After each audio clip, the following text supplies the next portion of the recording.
And I'm just going to show you some slides of where the flower of life has been found around the world and the information associated with it. And this is in Greece, in Crete. And you see the dolphins here and the flower of life information on the floor, the original petal from it. And this is in Ireland. I'm just going to show you places all over. This one's really good. This is a door plate, so a door handle goes through here. And you see the 13 circles of the fruit of life. And these three form a Star of David around these three with the Star of David in the middle. And you look carefully in here and you see the inner pattern of the flower of life. And more of these three all have the inner pattern of the flower of life inside of here. And it's a circle with two lines around it and all this stuff. It's pretty good. Anyway, that came out of Ireland. This came out of Turkey, the 6 days of Genesis. And it's not that. It's you actually not only see the 6 days of Genesis, but you see this paddle of the 6 days of Genesis, and these two side by side. This is the inner six petals. This is the, where's that thing anyway? If you look at the central one, it's the inner six petals, and you'll see this over and over and over and over around the world. You'll see that one, and then right beside it, it'll show the inner one of the whole with these other 6 loops around it. These 6 loops here, and that's like the minimum amount of information. Those 3 patterns for the flower of life.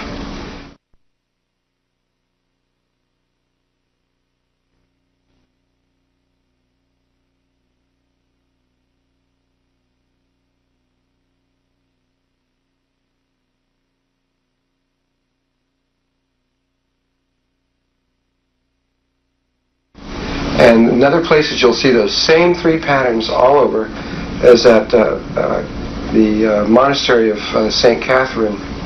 When you go up to Sinai, where Moses found the burning bush and talked to God, there's a Coptic monastery there. And when I went in there, they won't let you take cameras in there, but it's all over the ceiling. We already know the Coptics were involved in this, but even in modern day time, they still have the information on the ceiling. This is this thing here is in the background was an image that we took off of a wooden box which is the seed of life. And the wooden box was found in Tibet, and inside it's the seed of life, and what was found inside of it was an instrument for planting seeds. And so if you're going to keep a seed planter in something, it would be very appropriate, especially if you knew what that image was.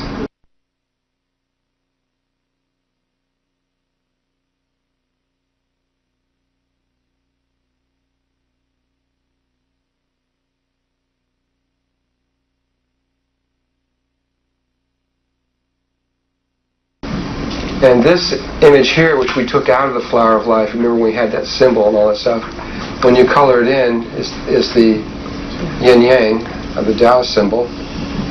And again, though I only have not really got into it, the Tao Te Ching and the Yi Ching, and the 64 changes of the Yi Ching and all that information, which is one of the oldest books in the world, is all directly related to the flower of life. This is Masada, Israel, which is where the original 300 Egyptian members of the Egyptian mystery school of Akhenaten, after they'd risen to immortality.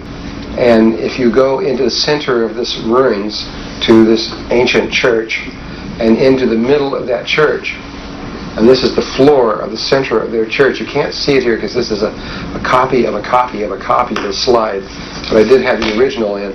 This is the flower of life pattern. Most of the floor is gone. But this pattern right in here, if you can clearly see it, is very, very clearly the outer rim of the flower of life, showing that the Essene Brotherhood also knew what the flower of life was. But then, since the Coptics and the Essenes are both, from our point of view, coming from the same source, it's not too unusual. This is coming out of India, and the Call Mystery School went into India a long time ago, giving all the geometrical information from Atlantis, the Sri Yantra, and all these kinds of things are all the geometrical patterns, like in here, of the 6 stars around one and everything, are all the geometrical patterns of this information. Their very temples are laid out into this information. Every stone, it's just like in Egypt.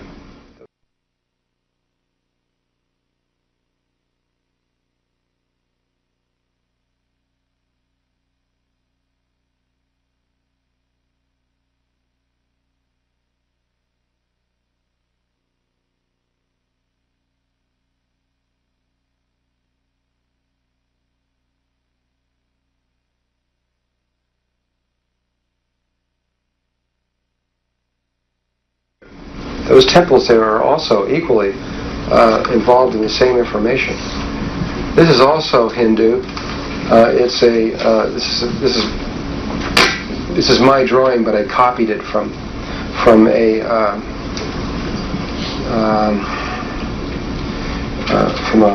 mandala. It's a Hindu mandala on Tantra.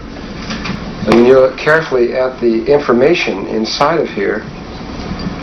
Somebody take this thing. I don't know if that's what's doing it or not. I'm not sure. You got these 7 triangles in here, but that purple, and of course you guys know now what that is, especially when you look at this thing. It's the star tetrahedral field. Now this is Tantra we're talking about, and they're discussing Tantra and simultaneously discussing conception. And remember, the egg turns into one of these things, the original 8 cells. And then it becomes a cube, which is the cubical nature of it. And they show the star tetrahedral field, and another way of depicting a cube on a flat field is 2 squares. And all of that is inside a round sphere with 2 lines going around it, the inner and outer surface. So they're showing this is the metaphysics inside of the ovum. And then out here you see 8 organic-looking cells that go to 16 organic-looking cells, showing that they knew about the binary sequence of the nature of life. And then they also put a dot in every other one, which to me is showing that the original 8 remain unique unto themselves. And all of that goes back into a sphere, which the process does do. It goes from a sphere to these other forms in here, and then back to a sphere. And behind here, you see the square that forms the phi ratio, giving you the ratio of life. And this is it's a remarkable piece of work, considering how ancient it is and what it's talking about.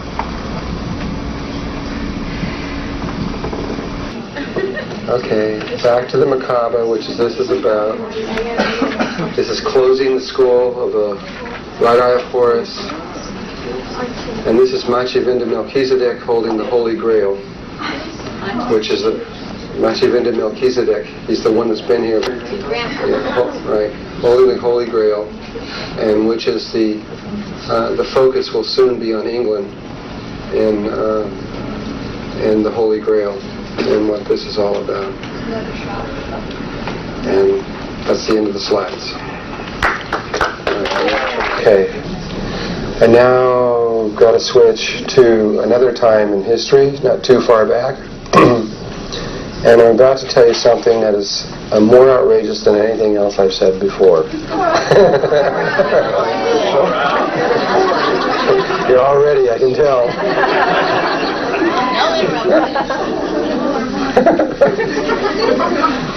And it was real hard for me to talk about it because I knew what was going on, but it was hard for me when they first told me to go tell. 7.5 years ago, it was very hard to talk about this, and everybody sort of walked out going.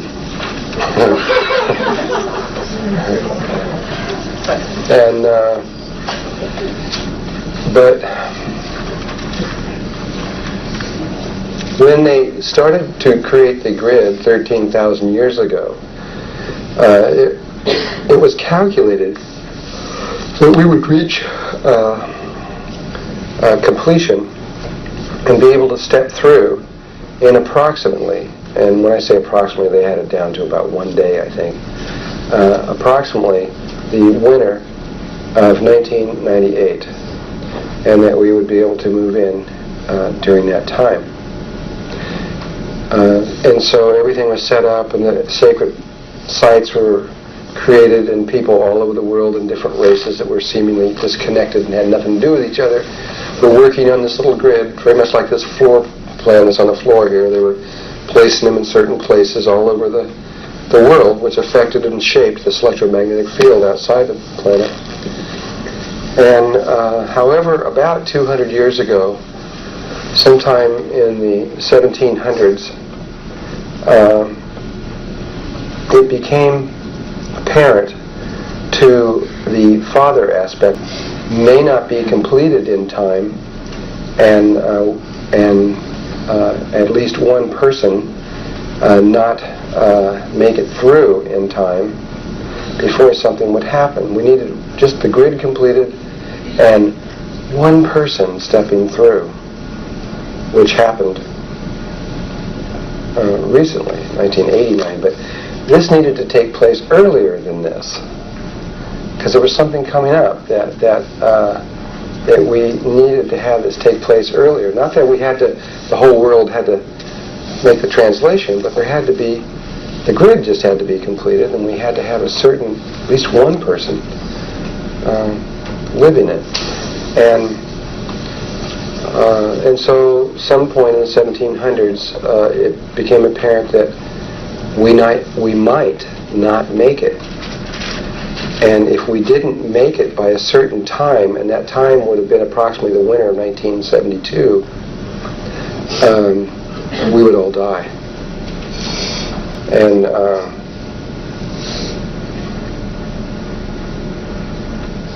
Serie, our daddy, did not want this to happen.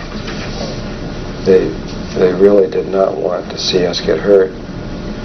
But it looked like there was a very high probability that we wouldn't make it, because they knew what was going to happen. And so the Syrians began to make a serious investigation into the memory banks of the universe, looking for someone who had thought of a solution to our particular predicament. And what the result was, after checking all possible knowledge, was that there wasn't any solution. No one, in all cases that it all happened before, when a life form had gotten this close to making a change and didn't make it, the life form died. And there was no solution to the problem. And so it was probably a little disheartening for a while. However, they kept searching, and they found hidden deeply into ancient records, somewhere else was the originator of all of this. So I'm not sure, but it could have been anywhere. A little tiny seed, a little possibility of a way that if we did fail and not make it through, that there might be a way. Somebody conceived of a very intricate way that under these specific circumstances, that life might be able to make it through. No one's ever done it, but it was a game plan. It was a possibility. And so the Syrians took the information from the ancient past, and they began to proceed as though we weren't going to make it, even though they didn't actually know if we were or we were not, because it was going to be so close.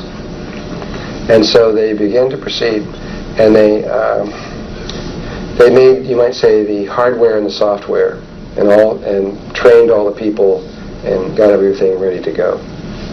It took a while to do it, and they did it all. They made all their experiments, they studied, they did everything else, made sure that they had everything ready. And when they were all ready, they even had the ambassadors ready to go, everything that they would have needed. of the existing cultures that were coming in from other dimensional levels, of which there were approximately 80,000 at that time. They all reviewed the situation of Earth, and it was a very, let's just say, extremely heated debate over whether or not Earth would make it or not. And it was finally agreed upon by almost everybody that Earth did not stand a chance. Literally the words were, there was no hope. No life would make it through, not even a bug. Nothing, not even a bacteria, not anything would make it through. And so they left.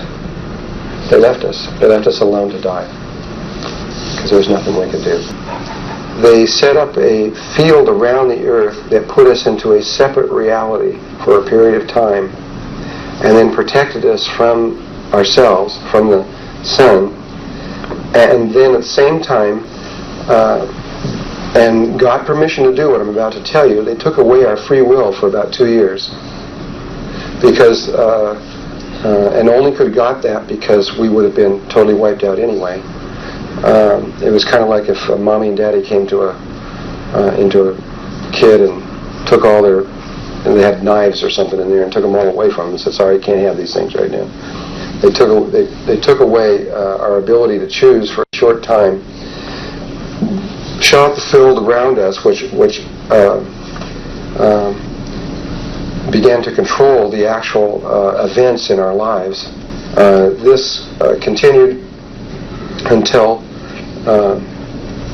they had to make sure it was working. When they first got it working, they didn't do anything. They didn't take any free will away or nothing. They just got it working, and then got the program going on, a program that would continue on as though nothing happened. They wanted to make sure it worked, but before the time when they knew the fusion reaction would take place, they then switched over and began experimenting. They got it to the place where finally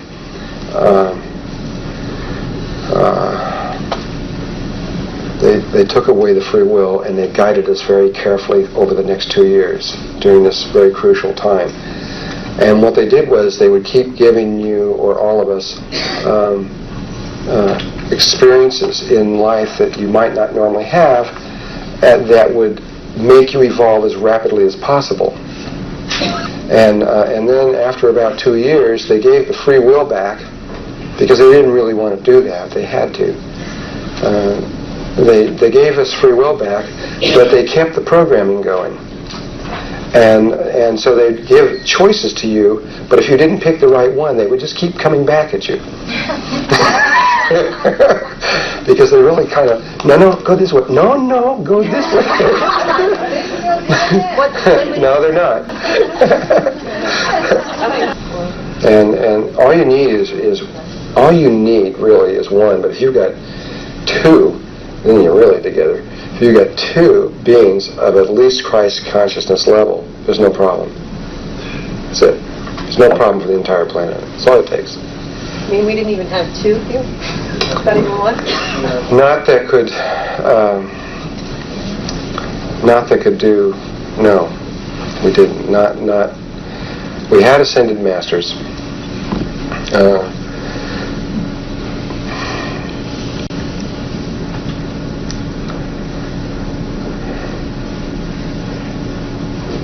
They were looking for someone that had to be able to reach through and to take out the ship. I don't. It had to be a woman. Huh? So it had to be female. Well, it should be, but it didn't have to be.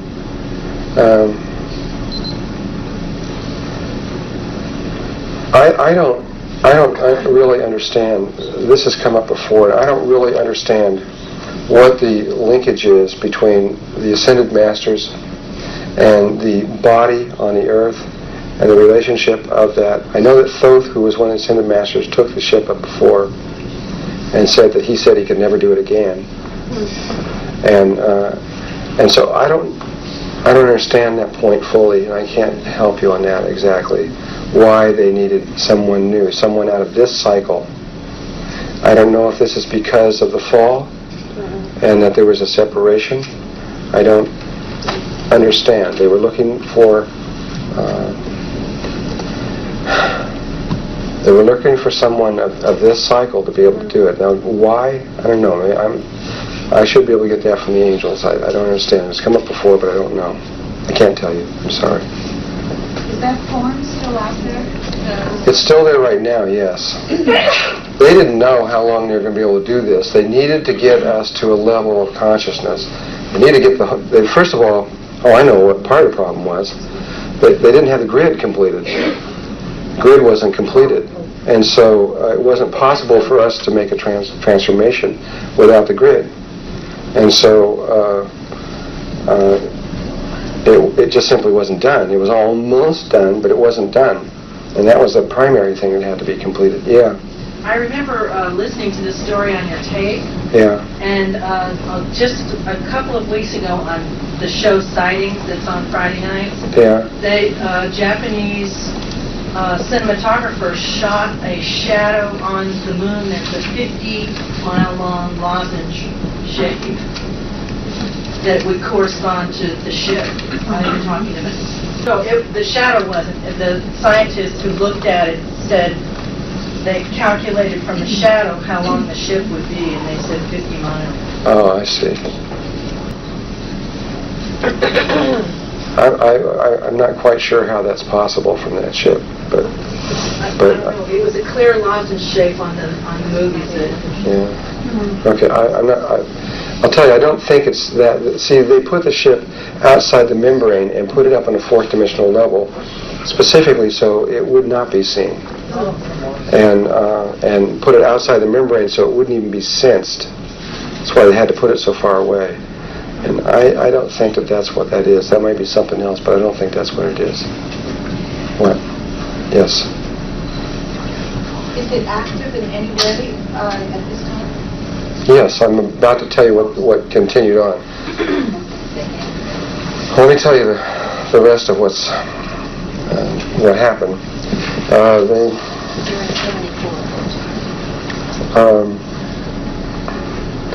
They accelerated it worked. They didn't even know if it was going to work. Had no idea. They accelerated the evolution. And this is what started getting everything going. They accelerated our evolution synthetically. We just haven't stopped.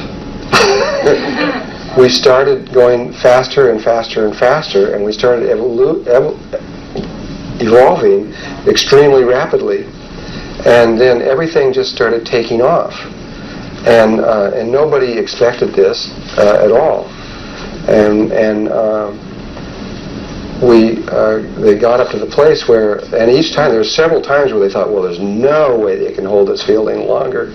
And then just the whole earth and everything would be such that they would learn, the whole situation would become such that we could keep going. And we would just keep going beyond all the places where we thought that it couldn't go any further. And it kept going up and going up and going up. And we kept going faster and faster and faster and faster. And we went past the place where we were going to make it or not make it. There wasn't any doubt about it anymore at one point whether we were going to make it or not. That wasn't even the issue anymore. The issue was, what's the speed that we're going at? This became the issue. It's this evolutionary speed. It became extraordinary. And again, like I said before, we can't tell because we're inside the system. But relative to the rest of reality, we're in a synthetic environment now. And relative to the rest of the environment, we can't tell that we're moving at this blinding light speed relative to everything else. And so I remember at one point, even a long time ago, when Thos said the Ascended Masters were just going, holy cow, what's going on here? And at one point I said, well, how fast is it? Because he was like, he says, in human terms, it would be like if you just had a baby, and you look down at the baby, and then suddenly, in 15 minutes, and when he says 15 minutes, he would calculate carefully that this was right. In 15 minutes, the baby becomes an adult right before your eyes. That's how fast we're moving and how outrageous it is. It's outrageous. The level that we're moving at is outrageous to the rest of life. It's just simply outrageous. And at first, when we started moving this fast, we started attracting the attention of many nearby other races. All these guys that left, the 80,000 that left, they all came back and brought friends with them. And pretty soon there was lots and lots of other people coming back here. And then, like I said before, or I think I did, the first overtone, which is where they usually come into, totally filled up. You couldn't even get near the earth. It was just like totally filled up people. They went into the second overtone, and that's totally filled up. Keep going, we'll have to go into the third overtone even to be able to get more life here. It's just like you can't get any more life physically close to this place to watch it. It's ridiculous. And at this point, all life everywhere, all levels, all dimensions, everything, the entire focus of, you might say, Great Spirit. All life everywhere within the waveform universe, and maybe even outside the waveform universe, are focused on Earth and watching the extraordinary thing, because everybody knows and senses that this amazing, extraordinary thing that's happening on Earth is going to affect all life everywhere. We just know it. And this is what I meant by this little seed that God buried down in there. He created a situation where this was the only choice. It was the only one. There wasn't any other choice. It was the only one. And so the experiment was tried. It came from the Lucifer rebellion, because it came from technology onto a Lucifer rebellion planet Earth.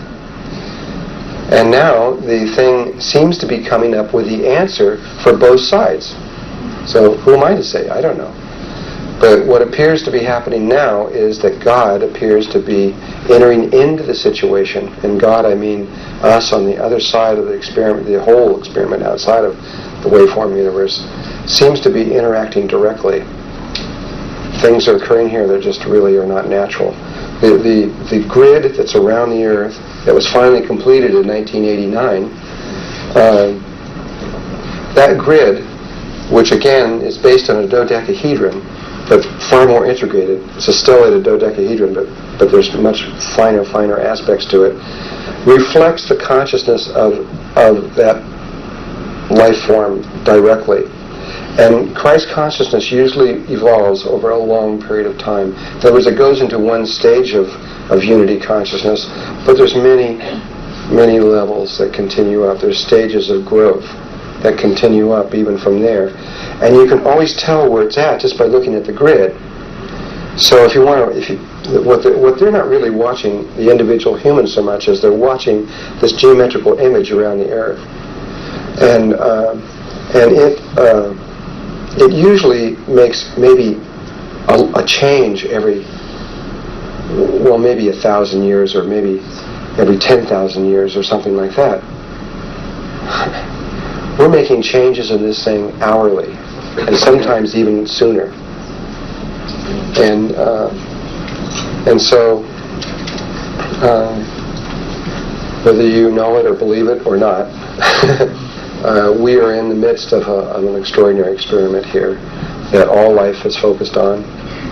And I don't think that has ever occurred before either, though maybe it has. I don't believe that Melquisedek has any conscious memory of the entire waveform universe focusing its attention on a single point. And though it's not over with yet, and there's a lot going on, the very thing that would have normally worked didn't work.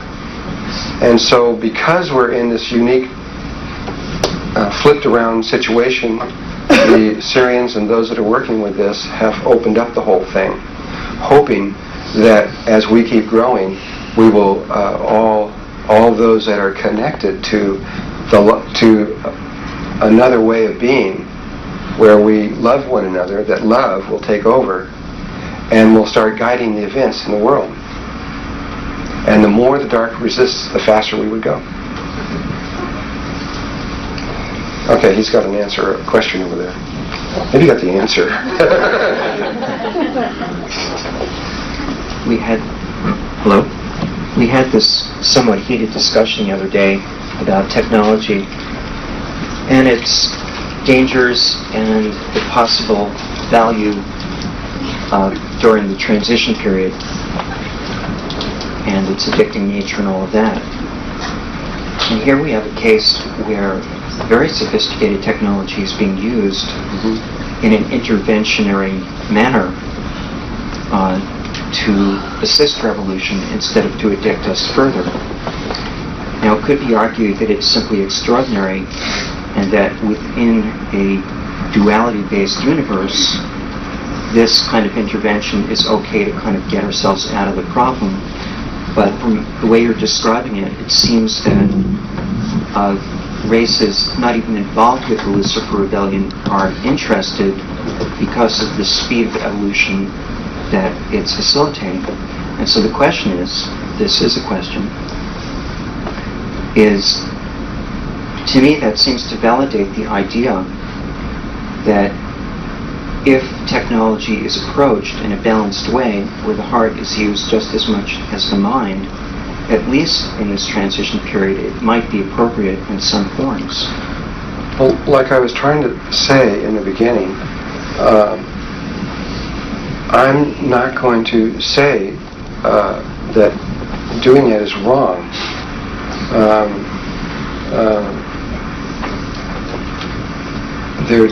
It's just personally, for my own personal thing, I've chosen to go in a totally non-technical possibility way. There is an integration taking place, it appears, between the Luciferian technical side and the non-technical other aspect side.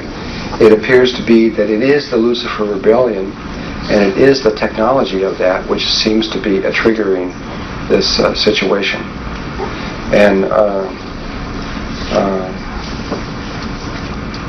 And it is beyond anybody here or anyone anywhere.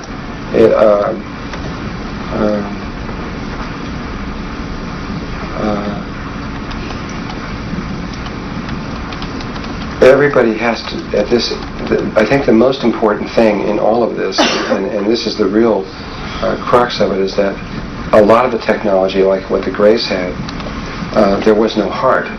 There was no feelings or emotions. But and what you're implying here is that if technology could be used with a heart, with love, that there may be a way. And the Syrians appear to be demonstrating that. I mean, the Syrians are our father. We are deeply embedded in the Lucifer Rebellion. I mean, I'm sure Christians wouldn't even want to consider that. People who are, like born again Christians and things, that we could possibly be part of Lucifer.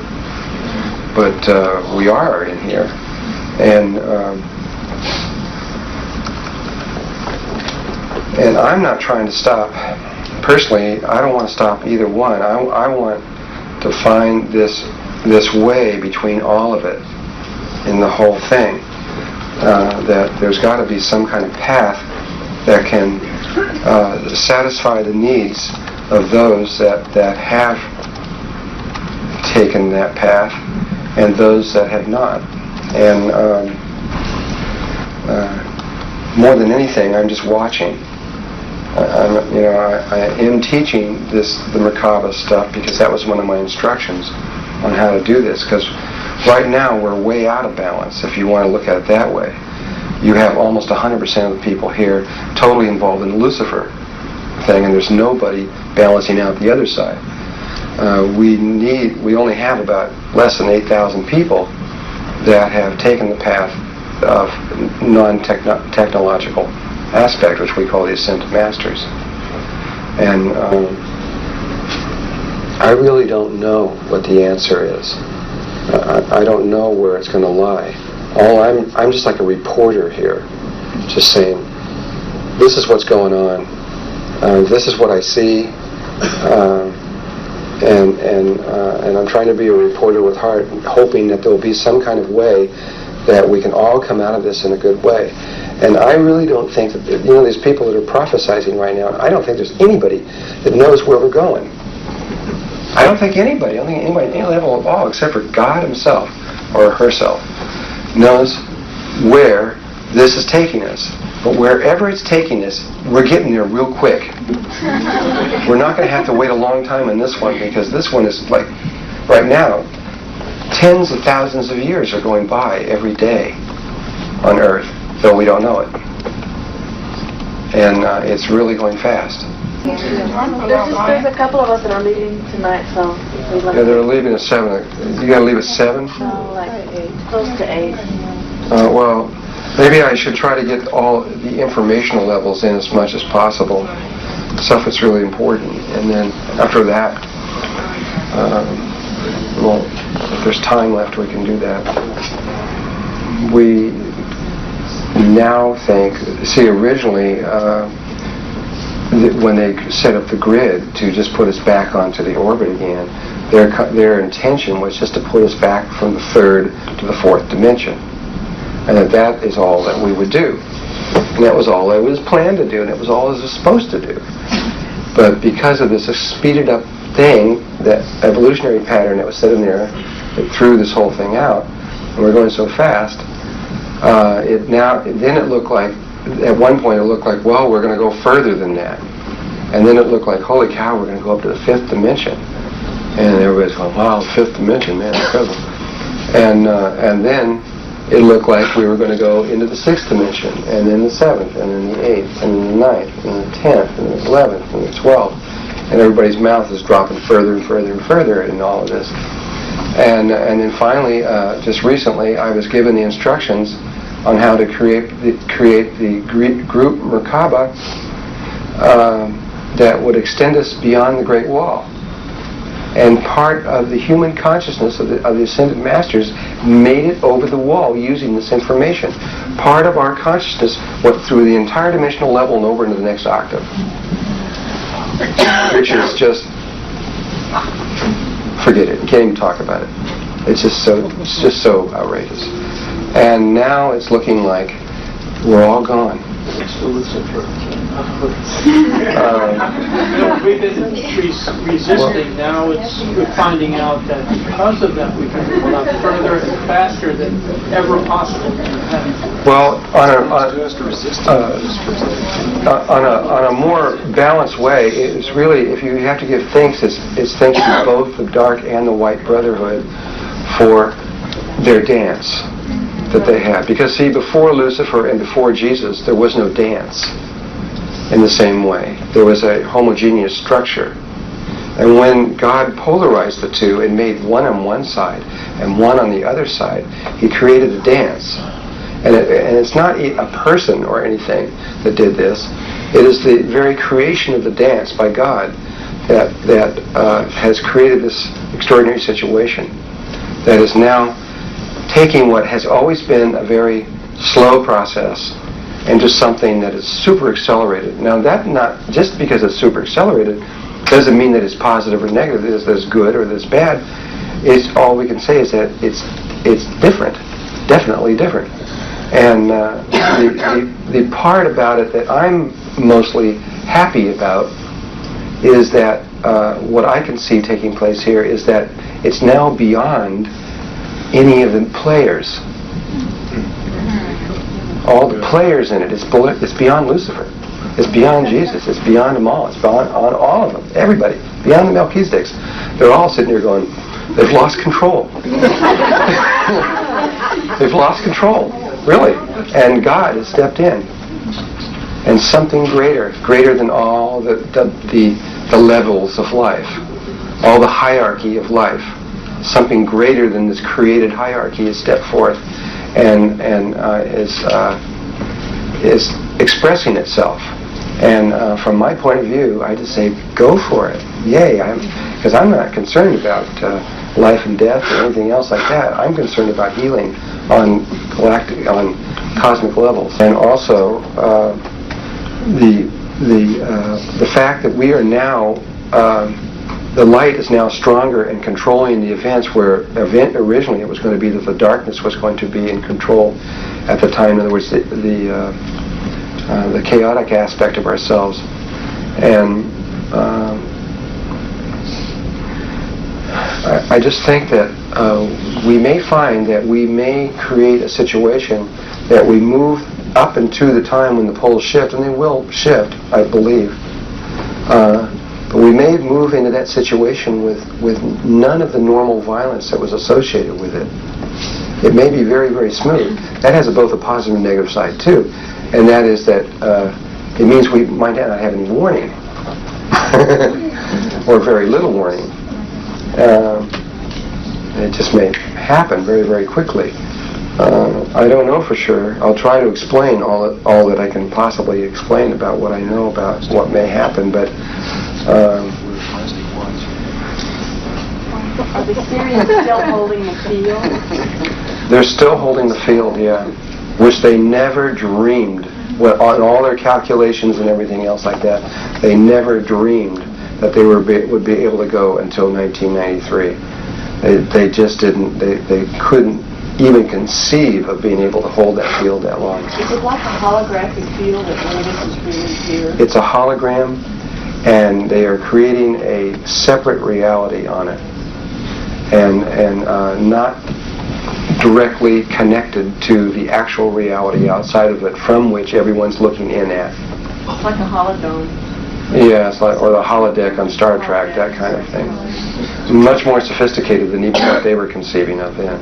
So what happened to the Earth we knew of before the holocaust? This is the Earth that we still knew of then, and these are our bodies, and they're only interfering with very subtle certain aspects of the Earth in terms of right here on the surface of the Earth.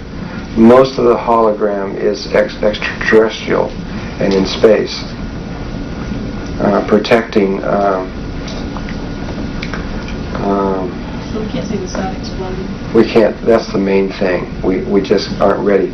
But we will have to probably we're going to get to this place where the Earth will get strong enough, and the kinds of things that we were talking about here, where we'll become every day, and we will all be aware that how powerful our thoughts are and our feelings, and that they create the very light worlds that we are in. At which point we may take the responsibility of the expanding sun, and probably experience it from the surface out, more than likely, though I don't know. I can see how that we would experience this. We would accept the experience of this, take on its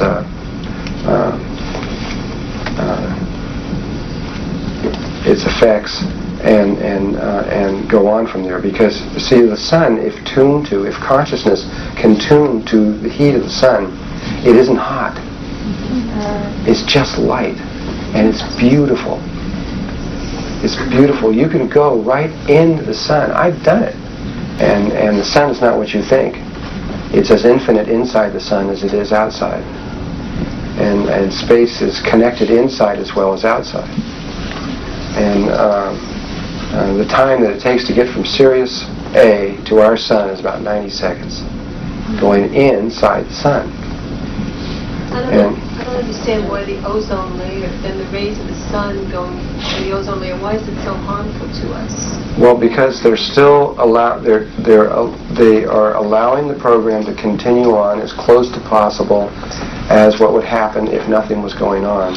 And so now it's up to us to try to change the programming back and revert all these patterns back. So there's no ocean that's polluted out there? It's just a movie? No, there is a polluted ocean out there, but because see, the nature of the reality behind the hologram is very similar. It's also one that's a function that is really, remember, it started in nothing. It's just thoughts, it's just feelings, if you want to call it any of those things. It's psychic energy. It's the movement of spirit. It's what created the whole thing in the first place. So even what's behind what we call, if you're thinking like this is a hologram, and then what's behind there is real stuff, it isn't exactly that way.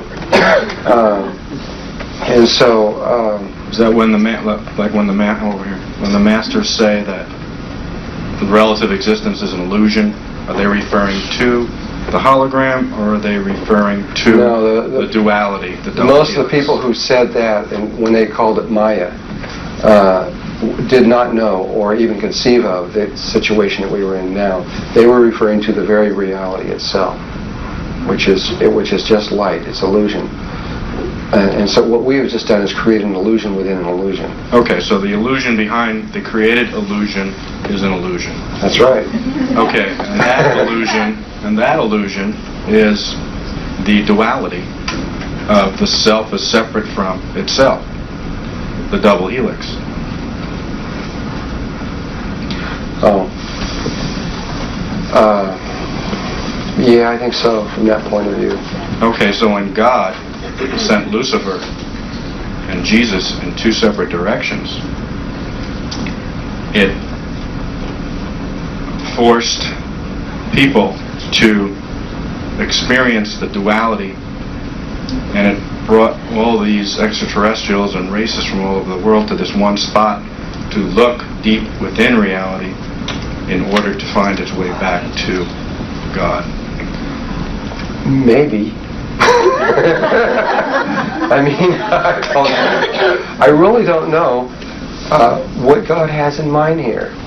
I mean, I can conceive of something that we might just be approaching something that no one has ever seen. That's not in memory banks. It's not in any of the games. It's not in anything. It's not in anything. He said it was out of Lucifer's control. It was out of Jesus' control. But he didn't name the third one. He didn't say it was out of God's. No, it's not out of God's control. I don't think so. No, if it's out of God's control, we'd be in trouble. Because that's us on the outside of the system. But us out on the outside of the system, not outside of this system, and outside of the other system, outside of the other system, all the way outside the entire waveform universe and all dimensional levels, outside all the entire created infinite structure, outside of all of it. In other words, the guy watching the TV when you're watching that pattern up there, outside of that whole thing, that aspect appears to be what is interfering directly, and that's the part that it may be that we, before we created this whole thing, planted this little seed and started the whole pattern, and then at the right time, we on the other side put in the two components of the positive and negative aspects, knowing that eventually that would come down and find this little thing and do this little thing. But what the intent is beyond that, on the other side, where we sat before we came in, I can't second guess that. I don't know. I mean, I just work here. I don't. I don't have any control on those levels over there. I mean, because it is me from my point of view, but I have surrendered that to that aspect of me, and I'm here to experience what it is that I place myself into. And so, and we're all equal in this way. I just happen to have my memory at the moment, but you're all going to have your memory pretty soon too, if you don't already getting it. And at which point we all go back to one place back there. We're all the same. We're just reflections of each other. We're like mirrors.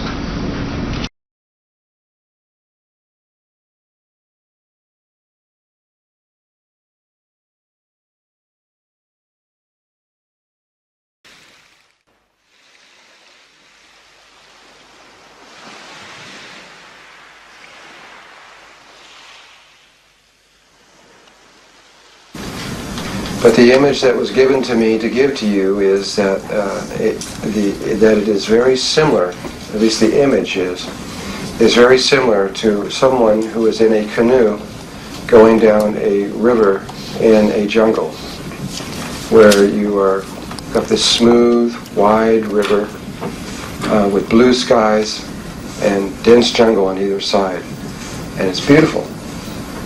And you're just rowing gently down there, just kind of humming a little song, Row, row, row your boat. Gently down the stream. Merrily, merrily, merrily, merrily. Life is but a dream. And you can look into your past as far back as you can till the last bend. And you can examine pretty well. In other words, you could see a certain distance back that you could remember real well. But when it goes around the bend, you can't see anymore. And so you could look in the back at so far, but then you can't see very far back, and you can't see as the bends get further and further and further back down that river, the less and less and less can you remember where you were, because we're pretty much a centralized consciousness. And you can see ahead into the future up until the next bend, and then you can't see around that bend, so you don't have any idea what's coming. You can kind of tell what's coming in your future a little ways, but that's about it. So we have this short little thing. And you're just going down there having a good old time. Life is great. Your higher self is kind of like a big bird flying up over the top of your canoe. You might say like an eagle flying up there, coasting along. From that fourth dimensional point of view, if you want to see the third dimension as the surface of the earth and the fourth dimension is this higher view, that aspect of yourself can see a lot further than you can. It can look back along the river and see all the bends really precisely of your past for a long, long, long ways. It does have a limit. Higher self does have a limit, just like you do, but it's expanded like crazy. And it can see much further. And it can see ahead in your future a long ways, but it also has a limit. There are higher selves to higher selves to higher selves to higher selves until you get to God. And so your higher self flying up here can see real well. And you're down there just floating along, and the higher self comes to you, the bird comes to you and says, you need to get out of your canoe, go over to the side over here, and walk your canoe through the forest. And you're going, walk my canoe through the forest? Are you crazy? This thing weighs about 200 pounds. You're thinking to yourself all these thoughts, that's stupid and dumb and everything else like that. But you do it. Reluctantly, you go over to the edge and you haul this canoe through the forest and over these logs and drag it here and all the way through this thing, which is called following your higher self. And you go down there about 2 miles. When you look back to where right behind the bend that you couldn't see, you look up and you see this 500 or 600 foot waterfall coming straight down. And you realize, wow, if I hadn't have done that, I would be mashed potatoes on the rocks down there. And so often, in my own experience, this is what kept happening over and over and over. A higher self would tell me to do something, and I couldn't understand why I was doing it at the time. But then after I did it, and after I saw the reality unfold, then the wisdom of of why I did what I did would usually take place. Sometimes I could understand, but most of the time I couldn't. And so that's kind of what the relationship is like in a way, except it's really you up there flying as well as down there at the same time. And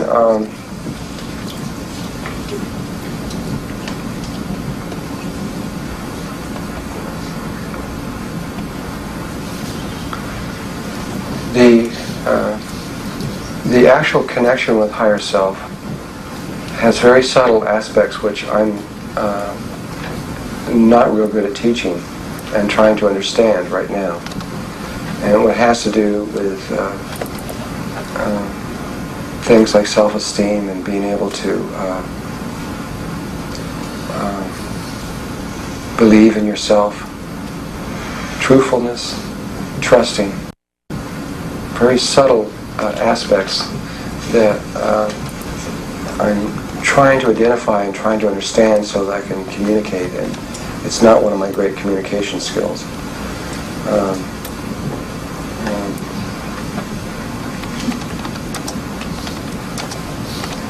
you have to believe in yourself here on earth, and that you are a divine being, that you are connected to God and have purpose and meaning in all of this world, that you're not just an accident, and that you're not important or anything else like this. We were talking about loving yourself. These kinds of things are all components that have to come together before the connection with higher self can truly take place. And this is, like I'm trying to say, this is what I'm trying to understand, so that I can not only put it into words, but to bring these components together in someone that's before me, beside myself. It just happened with me. I mean, it just appeared to just happen. I didn't seem to do anything to make it happen. And so some people have no problems with this, and others do. And again, this is what I'm studying, what this is about. I think there's people here that probably know more than me about this. What I might do right now is describe a technique that was given to me in terms of how to make this connection, and then I might ask someone else to come up here in a little bit and talk about this, so maybe they can help you. But I think I'll give this technique first. The technique that I was given is just a technique. There's other ones, there's other ways. But this is more or less the way I did it. And it has to do with, first of all, you would get a pencil and paper. In fact, you need one right now to write this down, to write down what I'm about to say. You can try this, and it does seem to work for certain people, and I think what it is, it works for the people that are ready. If you're not ready, and it may not work right away.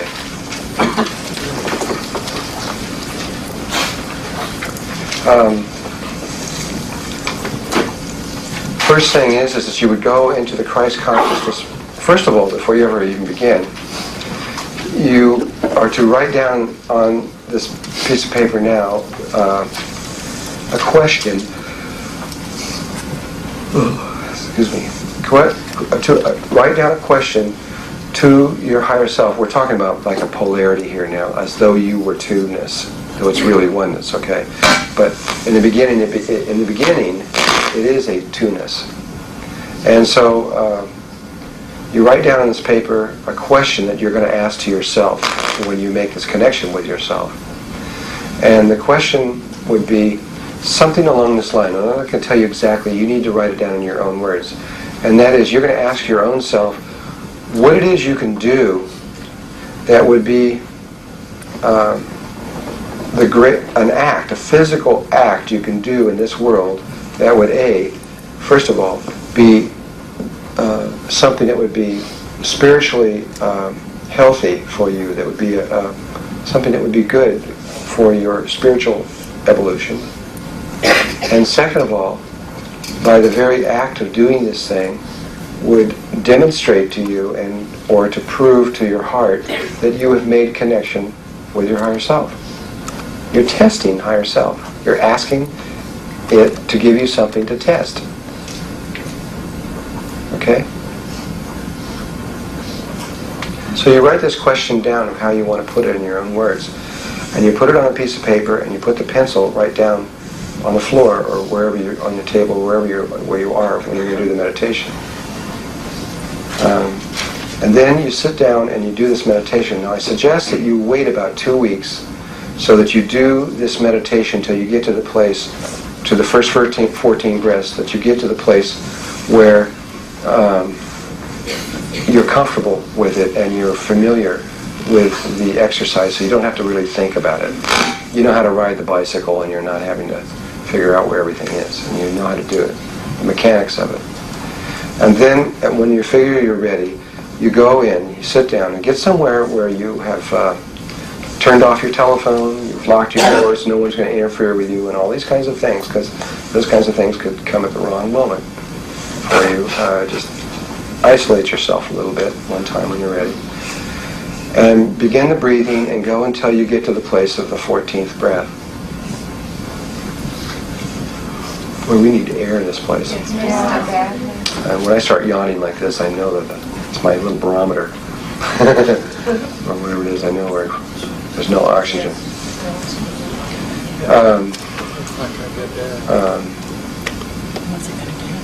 You get to this place where you're at the 14th breath, and then get real relaxed, follow your breath, and follow your breath really, really deeply. Go deep, deep, deep into the stillness of who you are. And you just go deep, deep, deep within your beingness to the place where it's very, very still. And you've got this flow moving through you. You don't have to think. You don't have to do anything. You don't have to image anything.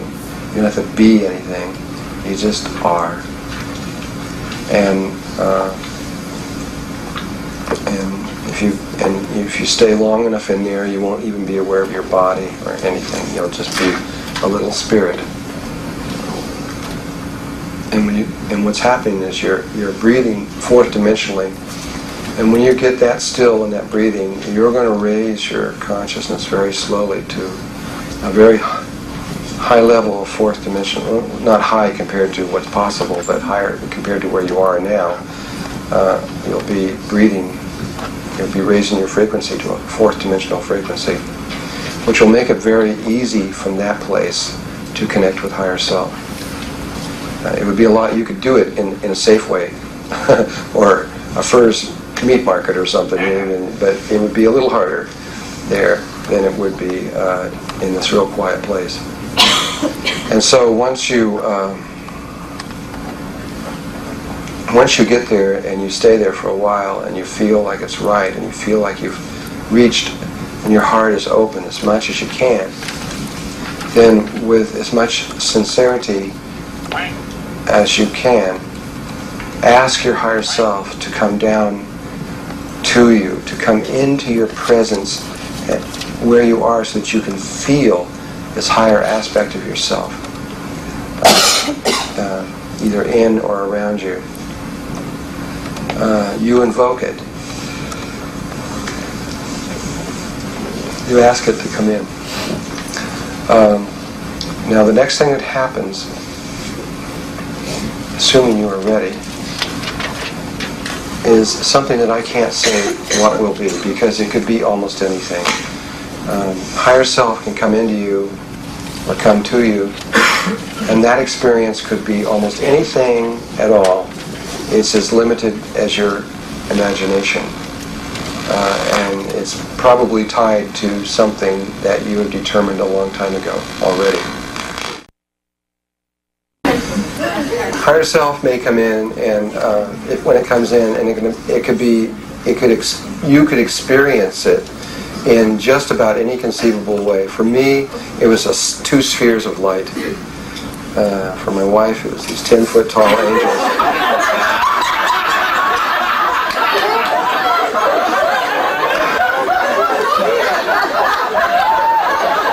I feel better now. I think I'll just hold this. It might make another one.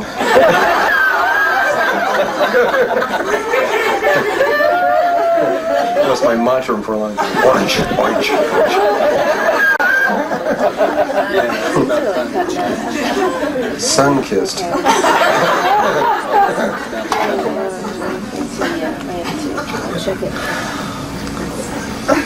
You want 23. So, it might be, like I said, for me it was two spheres of light, and for my wife it's these big angels. You might not be visual. It may just come into you you might just feel a presence come in, and you know. It might just be a knowing. You might hear something, a voice may come in and start talking to you.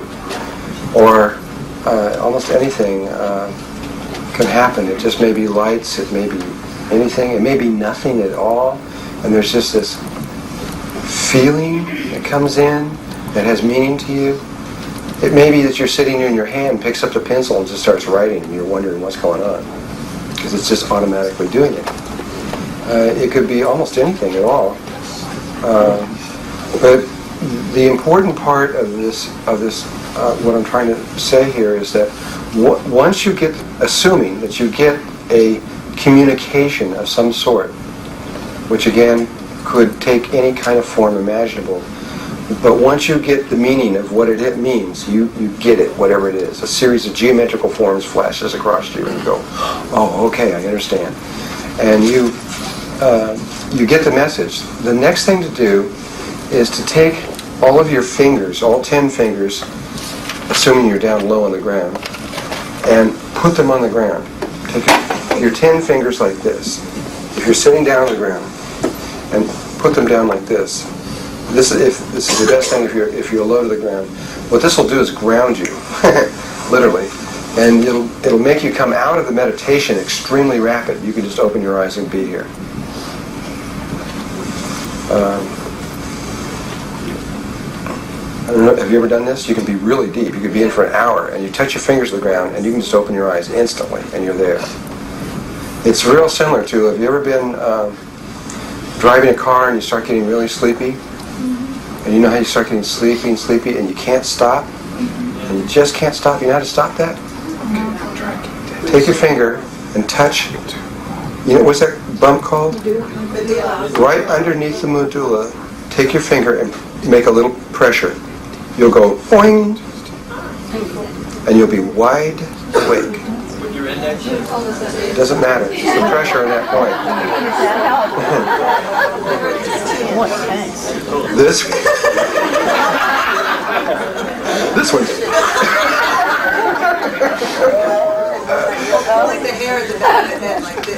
Well, that's getting close because you're doing the same thing. There's a place there. If you just press on it, you'll instantly wake up. And as long as you got your finger there, you can drive wide awake.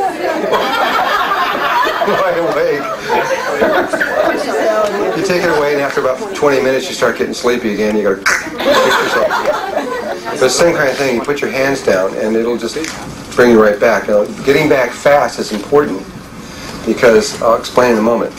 You got this message. As soon as you get your message, you just say thank you, goodbye, and put your hands down, come right out, and without thinking about the message or pondering it or anything else, pick up your pen and write down the message and get the whole message onto the paper. Don't discuss it with yourself. Don't think about any of the words. Just get the whole thing on there and put the last period on there. It's very important that in the initial stages you do this as fast as possible. It's almost critical. The reason is because the biggest problem initially with communication, interdimensional communication, is with the lower dimensional level aspect. Here's the communication, and then changes it. Because the ego gets in there and says, no, I'm not going to do that. And it just changes something, and then by the time you get down, you get something else.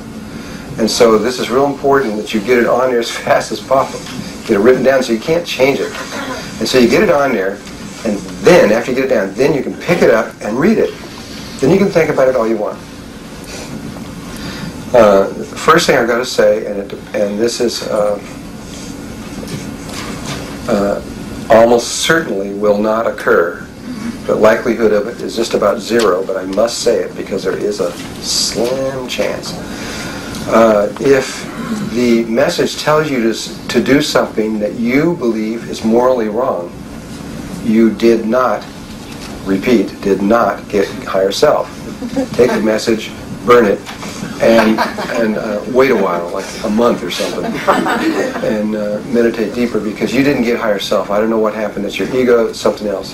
Because your higher self is you, and is a very pure aspect of you, and it's not going to do anything like that. It won't. It just simply won't. And not even to test you or anything else. It's not going to do that. Definitely in early stages. And so, but that, assuming that did not happen, you just got this message. Okay, you read the message. It's about the 71st one, there's the one I want. That's not it. You do it. And I've been following this for a really long time, and though there's different opinions on this, it has served me very well in this way.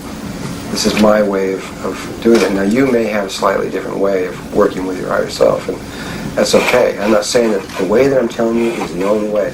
There's lots and lots of ways of working with this energy. Now, the higher self may tell you to do something like,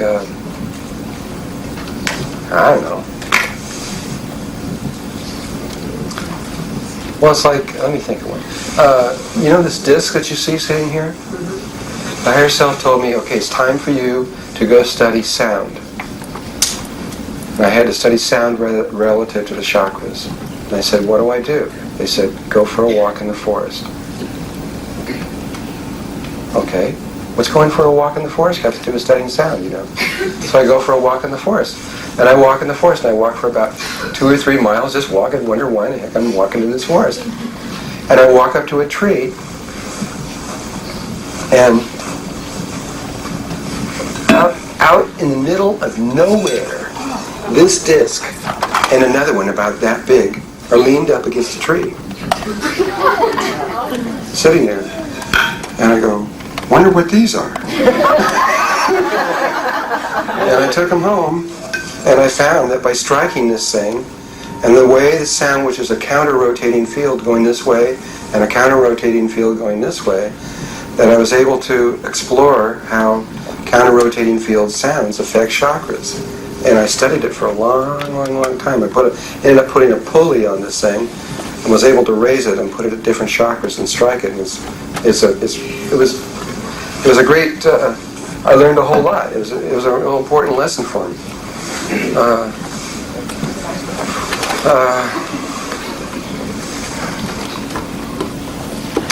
The one that I have used several times, they've given me certain ones to say, and I don't really know why I'm supposed to. There's so many other ones, but I keep using the ones they told me to say, so I kind of go along by what they tell me to do. The other one was this guy from Japan who has a form of automatic writing. He goes into a trance and his automatic writing comes out. But the writing itself, when you look at it, is not a language that's on this planet. So it looks like something he made up. It doesn't exist on anywhere. But he can read it. And he knows it's a language. Nobody else can read it, but he can read it. And he reads it and it tells him what to do, and where to go, and what to do in his world, in his life. What his guidance, it tells him his direction. And in one of these things, I got to know this person, that's why I know. In one of these things, it told him to go to Canada, to Vancouver, Canada, to a very specific street corner on a certain day at a certain time and stand there. This guy was very dedicated. He bought a ticket from Japan, flew to Canada, went to the street corner, and stood there and waited. In the meantime, I had done a real similar thing. The angels had given me an address. They had given me an address, which was 111-444 4th Avenue in Vancouver, and told me to go there. And I did go there, and they said that I would meet a man, David Livingstone, which I did, which I think I told that story in the other videos. And I did go there, and I ended up in the school, which was called Alpha and Omega Order of Melquisedek. And while I was at this school, which was a school to teach or learn how to convert negative energy into positive energy on a planetary level, one of my trainings were that David let me witness this thing. And David's sitting there and he says, oh, this guy is down on such and such street now. He's there. He's just sitting there and he says, he's there now. So he tells this other person to go down and get him. So this guy drives down, goes up to the street, and here's this little Japanese guy sitting there that had been told to stand there. And he goes up to him and he says, would you come with me? And he goes, okay. And he gets in the car and he takes him over to where I was on this place over there and brings him up into this room. And David comes into him and says, why are you here? What led you here? And he could speak English. And he sort of. And he said that his writing told him to come here, or to come to that place. And David says, "Can I see your writing?" And so he showed it to him. David looks at it. Okay. And he says, "Would you wait here just a moment? I'll be back in a minute." And so David leaves. So I wait here with this guy. And a little while later, this young woman comes in. There was over 400 people in this group, so it was, I didn't even know everybody in the group. This woman comes in, and she puts an easel up like this, only it has a thing, a piece of cloth over the top of it, sets it down, and walks out. And we wait around for a little while, and pretty soon David comes in with 4 other people who come in and stand there quietly. 2 were on either side of the easel. I was in here, David was here, and this little Japanese guy was right here.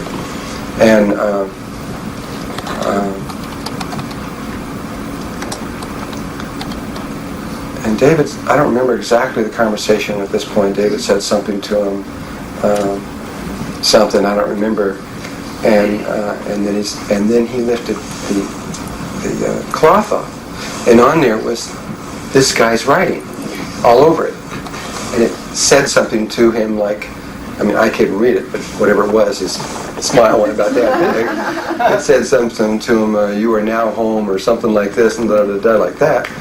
And come to find out, the other 4 people that were sitting there, who were all different nationalities from 4 different countries from around the world, also had the same exact writing, the same exact situation in their life.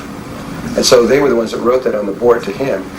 And at which point, he just went ecstatic. I mean, I can't tell you whether the guy just started crying and bawling and everything else like that. I mean, he was like, he had met 4 more people that were from him, that were his from him, and this was like a very, very powerful experience for him, and it was a training for me to watch this took place. I had a lot of trainings like this, but this was one of them.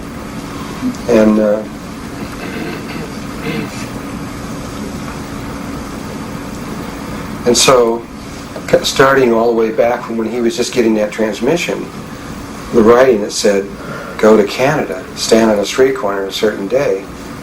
If you got a transmission that said, "Go to Japan, stand on there at a certain day at a certain time," would you have the courage to do it? This is what you're being asked. It became loud and clear. What if it came quiet and foggy? Well, this is really what it comes down to. If you've got the guts to do this stuff, it takes a lot, and maybe you don't right now. Maybe you're not really ready, and in which case you probably won't make connection with higher self. Well, we all made it here. Yeah, you got a guidance on one level for sure to get this far.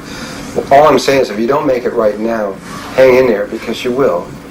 You definitely will. But you will be faced with this thing of having to somewhat give up your life and allow something greater to enter in. And what I mean is your mundane life, which may be, whatever you're doing right now may, another way to say it, whatever you're doing right now may change dramatically after that. And your life may change incredibly. And so I've had this, so many. Drunvalo, I think Gloria's point is really beautiful. I'd love to see a show of hands about how many people feel like they either gave up something or really sort of when it hits the brain or something. Well, okay, let me ask this question. How many people here right now feel that you're already connected with your higher self? All right. Well, you see, I've asked this question before in other classes, and I usually only get maybe 5 to 10 people. So this is a very different. This is a much higher level class. This is a lot of people. Just in addition, some of the information that's coming in is to shift the word from self to selves. Selves? Connection to higher selves. Well, okay. In terms of what you're just saying there, from self to selves, like I said, there's a higher self to a higher self to a higher self. What this is a process. It's a ongoing process. This is what I've discovered. What I found in the first part is that higher self, single, came in, these two spheres, and I began to follow this. And I followed it by writing it down. I have a journal where I wrote down everything they said for years and years and years. And then at one point, I discovered that there was a change occurring in me, and higher self began to come to me less and less and less. And I didn't see it, or see them, or myself, however you want to say it, as often. And then about a year ago, there was a third higher self, third angel, which was a gold angel or a gold sphere, that was sometimes there and was sometimes not there, but usually not. When I asked what these other two entities were, one said it was the spirit of the earth and the other the spirit of the sun, and that they were not, but that they were me. There was a poem that came out at one point right after that I am the earth, I am the sun, and yet I'm really neither one. And about a year ago, I started to do a workshop in the San Juan Islands, I think it was, and the gold sphere came in, and it just came over me, and just came down into me. And I knew at that moment that something had changed. I wasn't quite sure exactly what had happened, because I was in the middle of a workshop, and I was, in my own little self going, I know something is different here. And since then, I've discovered that that all I can call it is a knowingness has come over me. There's no more a polarity or asking a question and receiving an answer. It's not even, there's not even an internal asking of a question anymore. It's just, I just simply know that what I'm doing is exactly right. Without I can't explain it exactly. It's just there's just this knowing that comes over, and I can see that this whole thing is just a process. It's more to it. So what's now happened, I believe, another way of interpreting this is that the higher self that I had been communicating with has come in, and that the level that extends out into the higher selves, like she's trying to say, has been opened. And so now it is a different form of higher level communication that doesn't require the polarity aspect of what was before. And I assume that at some point, if that's true, then if there are selves to selves, then at some point something else will come in, and an even greater level will extend into myself. Though I can't at this moment imagine what that is. And when that came in, yeah, there was. It felt very much like a light extended around me.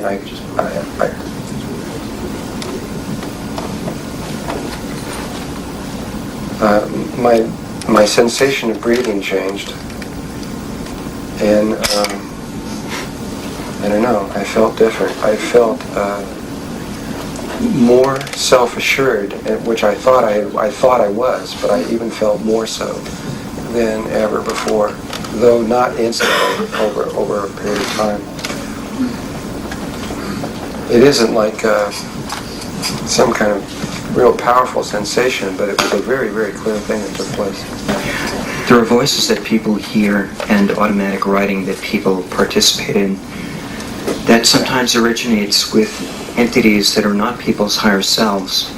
Absolutely. Could you speak to the different feelings that people would experience in their heart chakra or other centers based on the source of the information and the degree to which people are shielded from that sort of thing in the state that you are suggesting people get into before they attempt this? This is the key to, or you see, the Merkaba and the Christ sphere breathing that's at the core inside of it is since the Merkaba is the pattern that created the universe.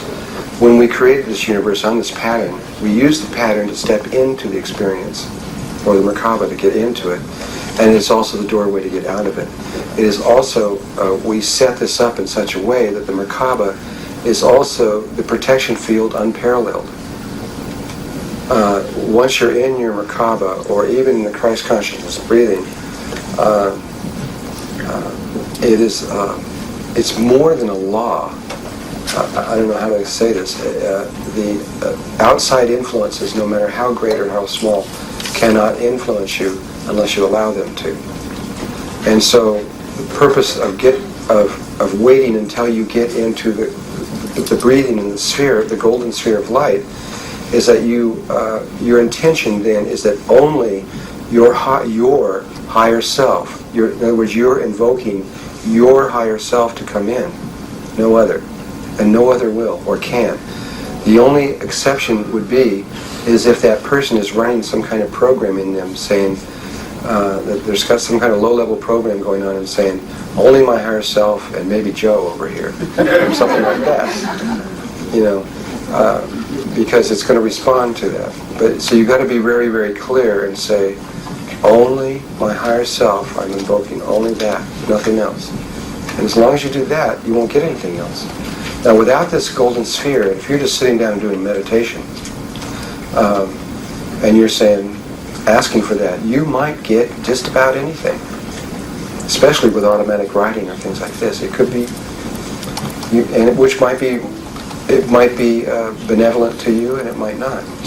That's amounting to channeling, and you'll know because you'll feel this feeling come in if you're sensitive in the back of your head. Will come in and will not, and something actually enters into you, and it is not.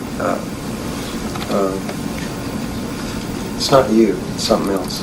Though it is you ultimately. It's not what you're attempting to do. But if you're in that sphere, you don't have to have any fear or worries. You won't be harmed and you won't be intruded upon. Not that they might not try. An outside influence may try, but they won't. They won't be able to reach through. They just won't. And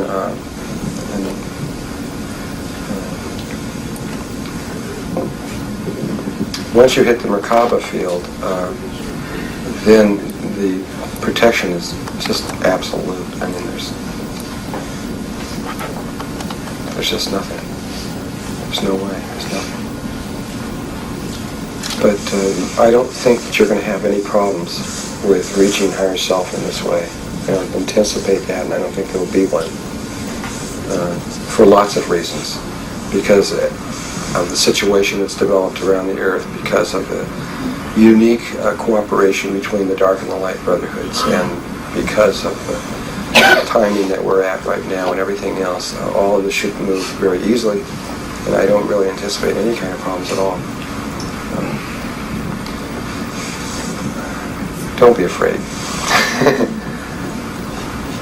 Okay, where's the mic? It seems, is that son? Yeah. It seems that this knowingness is about not being afraid of becoming God, because the whole Lucifer rebellion was about breaking the laws of thinking that there's something higher than God and then causing a separation. And the Christ consciousness is about being the Son of God or some aspect of God and then struggling to get back to God.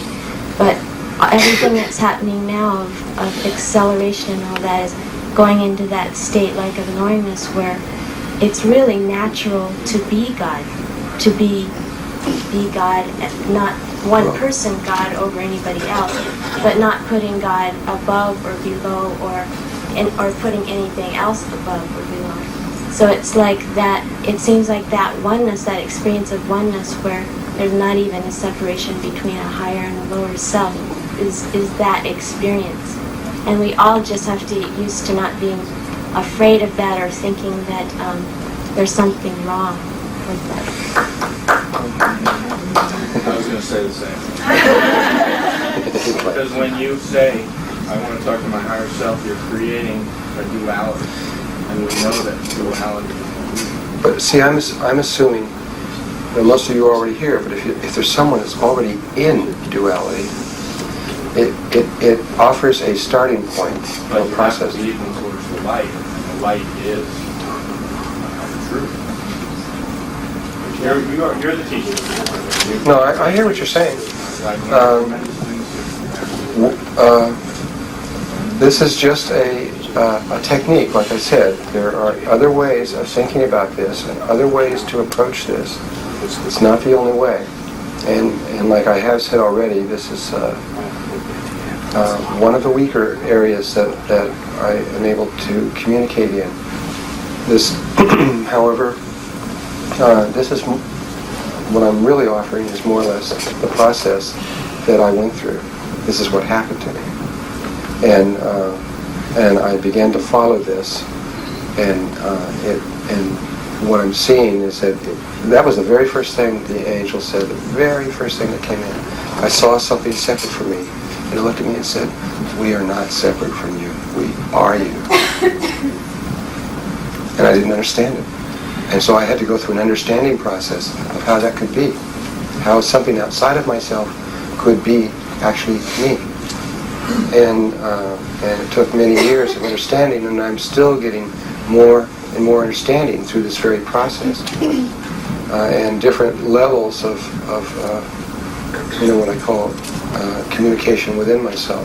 And so now it's to a whole different place, and I have a feeling that is only a step along the way, or interpretation of what's possible, or fusion within oneself to going across the spectrum of the dimensional levels. And but there's lots of other ways of perceiving that, and I honor any that brings unity and brings people into oneness.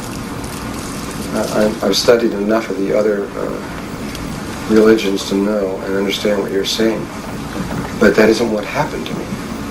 And so I have to come from experience, and that's what I'm coming from. Let me just say one more thing. The saying about the higher self. There's a lot of people here. There's a lot of information here, and for those of you who don't quite understand, try to communicate with other people and get other ideas about it. But it is very, very important, because as we move into the kinds of rapid changes that we're about to go into, you've got to be able to have confidence in yourself, to believe in yourself, and know that you can get the information from within yourself and not go desperately looking outside, because you're not going to be able to get it outside. It's going to have to come from within here. And so only it's once you have that inner guidance, then the higher self will say, okay, now you're ready to use the Merkaba. Because until you get that, you're not really ready to use the Merkaba.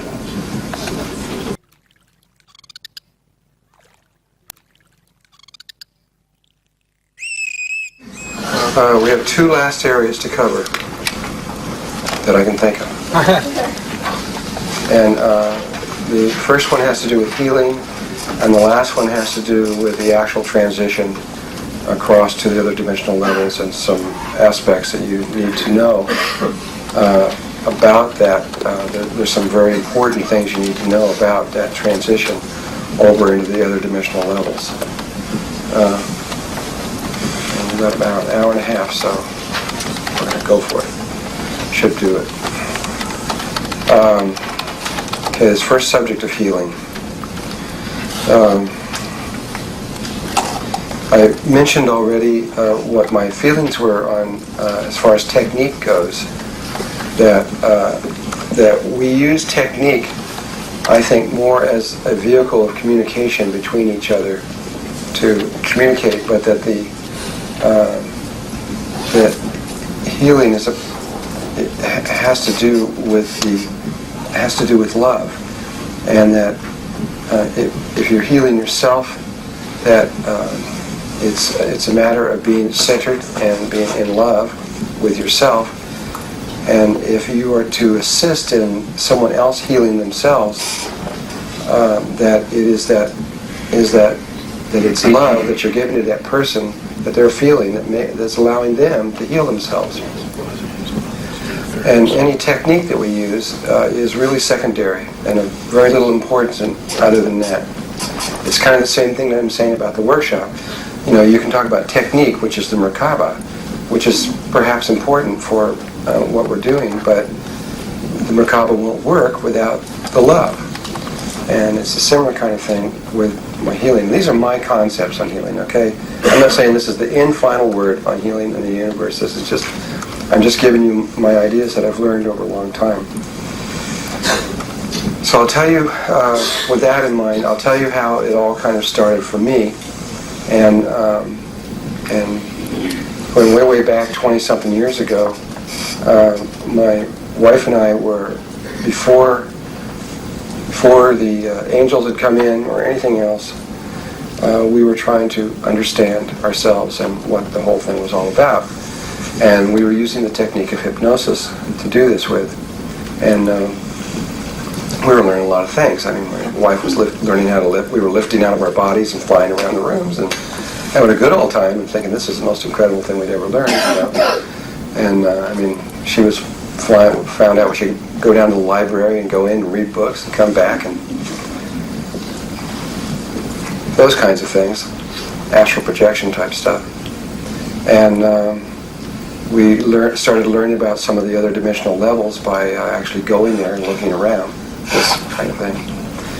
One day I left a pan, a cast iron pan sitting on the stove. I didn't leave it there. I purposely put it there to, I don't know if you ever cook in cast iron pans. Not too many people do these days, but I do. And you dry them off so they don't rust by heating them up. And the thing is, I did it and I forgot it was there, and I went outside. And it probably went through the smoking one and everything else like that, because it was like an hour later I came back. And I remember I was over at one end of the room, and my wife came in and went over and just picked up this pan, which was orange, and picked it up in her left hand and moved it about that far before she realized that it registered that the pan was melting her hand. She just dropped this thing, and I went over to her, and I looked at her hand, and it was just like rapidly going through. It was, I mean, she had really done something pretty intense to her hand. And I remember sitting there. At first, I felt helpless, and then I remembered this connection, this new opening that we'd had with hypnosis, and this is all taking place in about 30 seconds or something. I'm sitting there going like that, and just something took over, and I just knew, and I put her into a trance, which we'd already worked that stuff out, so it was like just like that. It didn't have to go through a lot, and I just told her, though I don't know if I really believed it at the moment, because I don't think that I really did, but the words that came out of my mouth to her were, your hand is healing itself and it's going to go right back to normal right now. And she had her eyes closed, so she didn't even see this. And I'm sitting there looking at it, and I watched her hand before my eyes go back to normal in about maybe a minute or less. Just totally back to normal, like nothing had happened at all. And I was changed forever in that moment. I suddenly got something very deep, that the body is just light, and that there's some kind of connection between what you think and what you feel. And I experimented on that with her a whole lot later, and time again, I was verified that it was really true, that I could, that when the mind believes something, the reality followed right behind. When the mind really believed it. In hypnosis, you can get into really believing things at a very deep level, and it was amazing. It really, it really worked.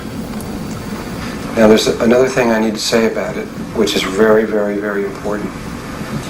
You have the right to heal yourself, and we have the right to heal our children. But we don't have the right to heal someone else. We don't have any right. It's illegal. It's against the law. You can't do it. In order to heal someone else, you have to get permission. And for me, that means I have to get permission from the person, number one. And once they say yes, then I have to what I do is I bring in their higher self, which is easy to do once you know that process. And I get permission from their higher self to make sure that this is for the greater good of that person.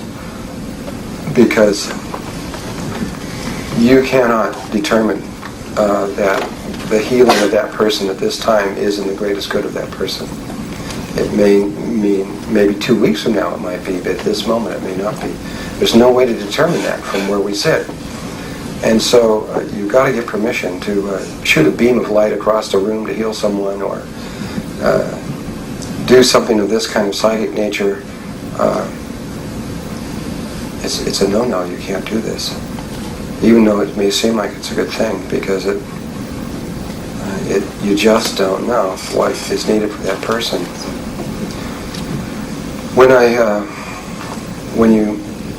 If I did get permission to heal that person, what I do, and maybe has nothing to do with what you do, I get their pranic flow moving first. I know it'll only go for a couple of days, but you can initiate someone else's flow moving just by seeing their field and breathing and timing your breathing to their fields and getting their pranic flow going. In many cases, in many things, that'll solve the problem with at least a lot of certain things, unless they're real deep things. But I always do that first, and then I bring in their higher self again, and I say, okay, what do you want me to do now? And I just listen. I don't go thinking in terms of, like a doctor, in terms of all the things I know about as what is best or what for those conditions or stuff, though I may be put in that position. But I just simply ask what it is that would help this person. And I've discovered that the higher selves of people sometimes give very unusual things. Things that you wouldn't consider healing, per se. I mean, many times it is things like herbs or crystals or something of this nature, some physical thing, but a lot of times it's other kinds of things. For example, which I'm not going to have time to talk about this one, but I sometimes do, and it's one where it was a dream that actually was the healing process for this person. I had this dream about this person, and by giving the dream to the person, which was the healing thing, it solved the problem with the person. And sometimes it may be things associated with color and things like this, where you give them a certain color to wear, or there's a lot of, I don't know, it could be anything. It could be things that you may not normally attribute to healing, but if you just listen real carefully, just listen, just get out of the way and listen, their higher self knows exactly what they need. And just do it. And you can see amazing results sometimes with very, very little things. Maybe it's just handing them a book. Who knows? Whatever it is, I can't really tell. But you got to just follow your heart on that. There are techniques that I've learned that if the higher self says that they need energy in one way or another, besides getting their own flow going, I may give them my own energy and project through my hands by putting my hands on them and projecting. What I do is I get my flow going and bring my flow from that. You have this inner sphere here and you have that outer one. The inner one is where your super concentrated energy, prana, is, and so I may bring prana out from there and down. I've learned things like you don't bring things through you. I learned that one the hard way. It's better to, I got it real good on these prana flows. I don't even let them back up into me anymore to make sure that it's only a one-way flow. I remember one time my wife had hay fever. She'd had it for about 20 years. since she was a kid. And when we were kind of learning on all this stuff, it's toward the beginning stages, she said, "Hey, let's get rid of this hay fever." And I said, "Okay." And I got a hold of it. I felt where it was, and I pulled it into my hand and up through here and out the top of my head. That seemed like the right thing to do. It's not the right thing to do. Because 15 minutes later, my wife was completely healed, and she's never had it since. Nothing, totally, not a drop, nothing. 15 minutes later, I got it. And then I never had hay fever my whole life. And my eyes started running, my nose started running, my son was going, "What is this?" And I just got it. And I mean, I got it bad. And I had it so bad, I was going through 2 and 3 boxes of Kleenex a day. And I didn't know how to get rid of it. I mean, this was a new experience. I pulled something in that I didn't know how to get out of me now. And so I remember there was one point, it went for 6 months, and I couldn't figure out how to get rid of it. And my life was ruined. I couldn't even work. I couldn't do anything. I was crying and stuff all the time. And so I finally went to the angels and I said, "You got to help me on this one. I can't figure it out." And they said, "Okay." And they gave me a herbal cure, which really works, and it's worked on lots of other people. I know how to knock out hay fever now, or most other allergies. It's pretty easy, actually. And all right. And so? All you do is take 3 days of your life aside, and you kick everybody out because nobody's going to want to be near you. Because this is a blood purifier, and all the heavy metals and all the toxins and everything will come out of your body in every conceivable way, from your skin to your mouth to your eyes to everything. It's all going to come out. And it's going to come out fast, so you'll get very weak. I've learned since then that this is a Navajo cure, which they say will cure anything. And I did watch a woman afterwards who had also got the cure from someone else who had cancer throughout her body. They gave her less than 30 days to live, and she completely knocked the cancer out of her body, and that was about 7 years ago. She's fine now. And she had it in her blood, and it was throughout everything. It was really going. What it is, it's something called chaparral. And there's a technique where you take chaparral, you take 6 cups of water, and you take a heaping tablespoon of cut licorice and put it into the water cold, and bring the water to a simmer, and simmer it for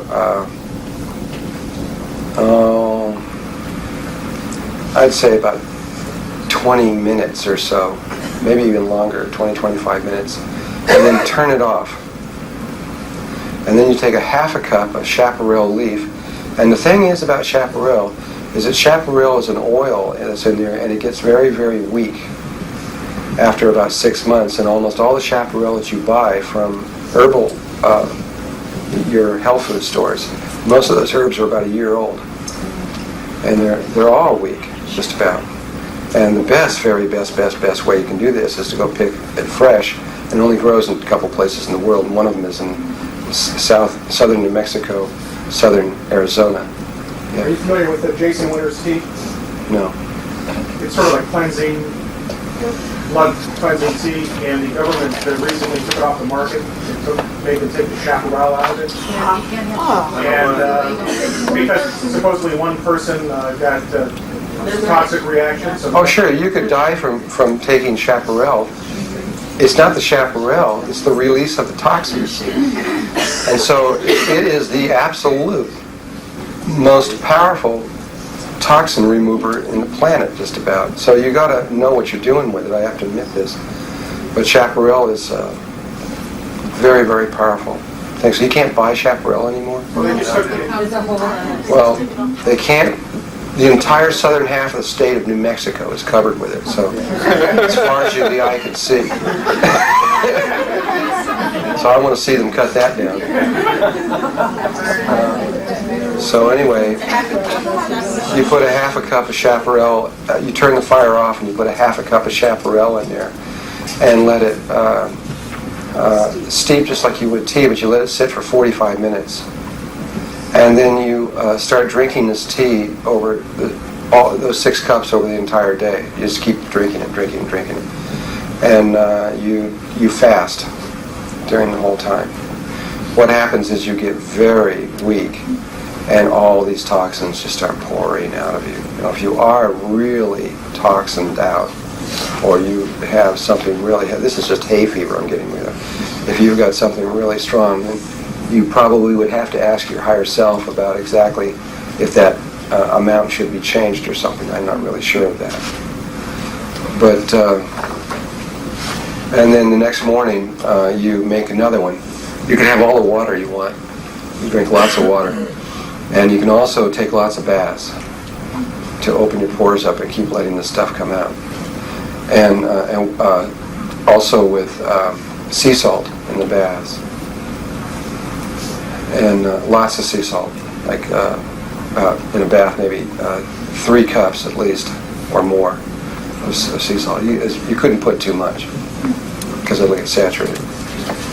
And take maybe 3-4 hot, pretty relatively warm baths to really open up the pores to pull all that stuff out. And you'll just get weaker and weaker and weaker and weaker and weaker and weaker and weaker. By the end of the 3rd day, you can hardly get out of bed, but it'll just keep coming out. And then when you go back again, it just you feel like somebody just lifted a giant veil off of your head. I didn't even realize how many veils have been, because of the toxins that act kind of like veils. They deaden your senses, and it's very powerful. But that's what they told me to do. I'd never even heard of chaparral before that. Was it fresh chaparral used or dry? I went and got fresh chaparral. They told me to go get fresh chaparral. Chaparral in like if you can't buy it, then that's the way it goes. But chaparral is only good from all the people that since then I've studied a little bit, and it's only good for about 6 months. And what chaparral is also called creosote. It's creosote they put in bushes. It's actually a form of poison. But so you have to be careful. You wouldn't want to put too much of that in there. Do you just drink the chaparral the first day of the fast? You drink on 7th, You just drink it all day long. Every day? Every day for 3 days. And however, this woman who I talked to after that, I found this other woman who I talked to, and she says, "Oh, that's how I cured myself."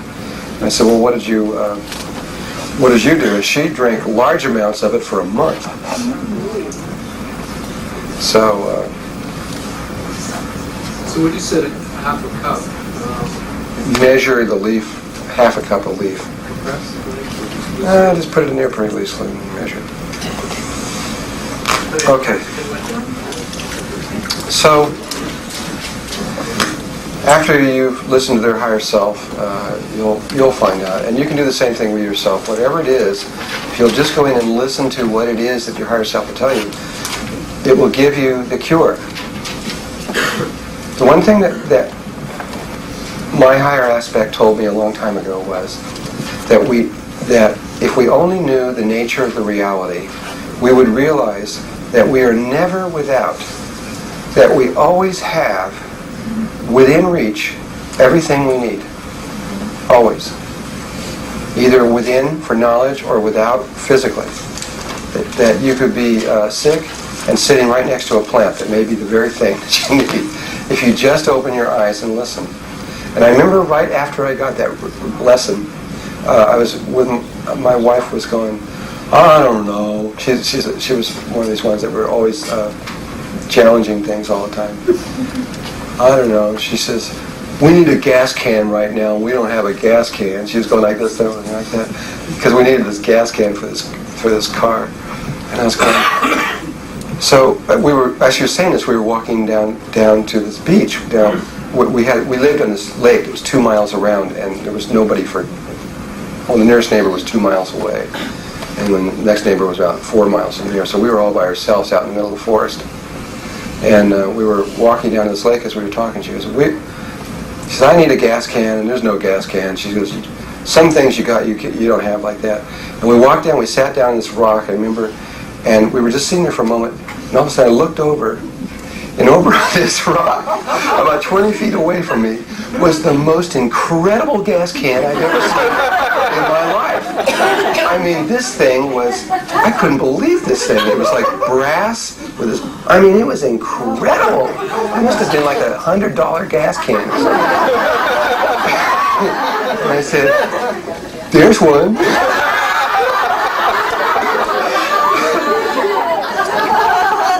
It worked for about 2 days, and that was it. She was right back again. I remember we ran out of money. The angels told us never to work, that they would provide all the money for us. All we had to do was just to continue following our heart and doing what we're supposed to do, and everything would be taken care of. And so I had some money when I left there, so that was real easy to do. And we went and lived in this place out in the woods. And then we lived there for several months while I was sort of living on this money. And then the money started to run out. And as it started running out, my wife started getting more and more antsy all the time. You know, and it got to the place where she was starting to get downright belligerent toward me. And I said, but we said we're not supposed to work. I don't care, we need money. And we got down to $12 to my name. And the next day we had to make a car payment or something, or we'd lose the car. I don't remember. It was $180 I needed the next day. And she was just going nuts all day long and all night long. And we went to bed that night, and she was just pissed off at me and everything. And I was going, how can I, you know, because I was just wanting to, I didn't care what happened to me. That was the problem, you know, I mean, because I just wanted to I wanted to follow this thing to the end. And wherever the end was, or where it starts the beginning or something, I don't know, but I wanted to keep going with it. And so we went to bed that night, all pissed off. And about midnight, and really, you got to realize, I am in the middle of nowhere. So I went to bed, and that night, about midnight, there's a knock on the door. And I get up and I walk in there, and here's this old friend that I hadn't seen for a long time. And he'd been trying to get to me for about 3 days. He didn't even know where I lived, so it was hard. And he finally found me about midnight. And I came in, and I wake up my wife, and we go into the kitchen. We sit down, and he says, you remember that money you gave me like 3 years ago or something like that? And I go, no. And he goes, well, I just wanted to tell you, saved my life and all this kind of stuff. It takes about $3,000 and goes, and crash on the table and says, thank you. And my wife's sitting there going,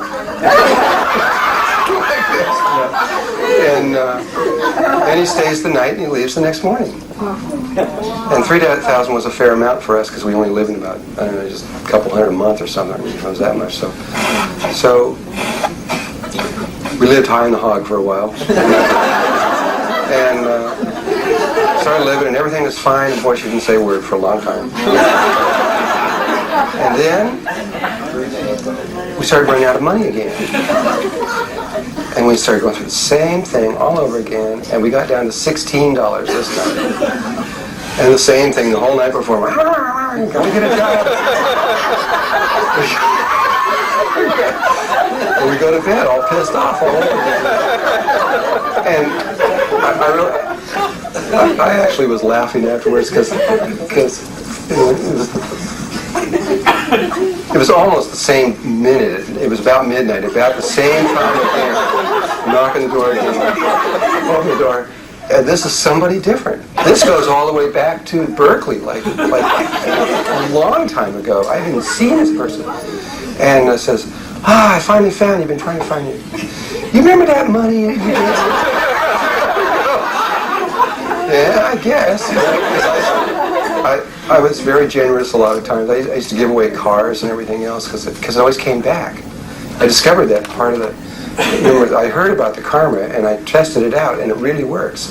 I don't know if you know this or not, but when you give things away, you better get a big bucket because it's going to come back at you more than you give. It just is true. It just really is true. And so anyway, it wasn't quite 3,000, but it was about 1,800. Big cash pile. Thanks a lot. You know.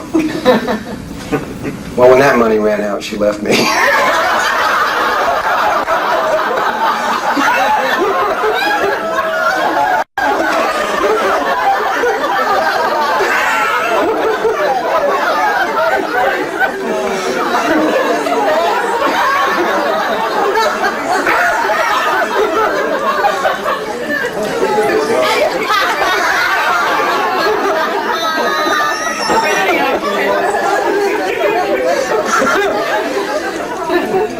Anyway.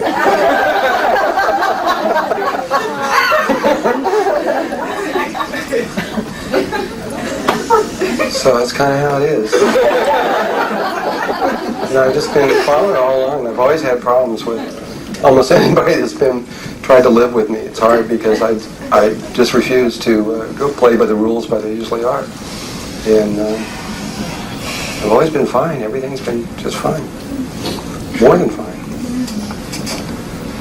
So anyway, I'll give another example of this, and then I think we have to go to the other one. We do. The last example is the name of this person that I put on that list. I'm saying this one because she wants to help other people, and this was a pretty good one. Actually, I'll say a real quickie one before. There's this lady named Diana Gazes who used to have a TV show in New York City called Gazes into the Future on closed, what do you call it, cable. Went up to a couple million people. And we were good friends for a long time. And one of the things, she quit for a while. She's now in England, setting up the same thing over there. But she, while she was in New York, one of the last things that she was filming right before she quit was this young boy who was, and this is all on video, this young boy who was, well, when he was a kid, he collected salamanders. He had jars and jars of salamanders. I don't know if you know what a salamander is, but salamander is weird because if you pull a tail off or you pull a leg off or something, it just grows another one. They don't know how it does it, but it does. It just grows another one. And so when he was about 11 years old, he lost his leg from somewhere between his hip and somewhere up in here. Lost one of his legs completely. And what I attribute it to is that the parents forgot to tell him that was only for salamanders. Because he grew another leg. He grew another one. And it's on, they video it. Once they started growing, they actually started recording it. And he grew this whole leg all the way down. At the last end, right at the end of the video when they were doing it, he's growing the toes on.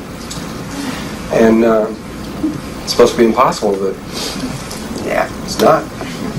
It's all what you believe. It's your belief patterns is what the thing is. This is where the real key comes into. It's what you believe can be possible, what you believe is true, and it's the limits that you put on yourself. Maybe the salamander taught him how to do it. He believed in him so much that he got magic from that as well. Well, possibly, but more than likely, I think he just saw that as saw the salamander do it. And when I said that, people laughed, but I don't think he never was told. He never got the programming that wasn't possible. I spoke to Diana because I was going to work with somebody with limb regeneration, and she said he was retarded. He was mildly retarded. He was?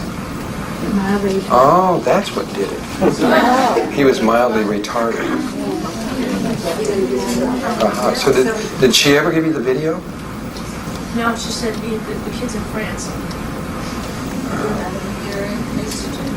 There's I don't know the name of the institute, but there's a really big institute here, and they're documenting it, and they're trying to study how he's doing it and everything, and he was in France.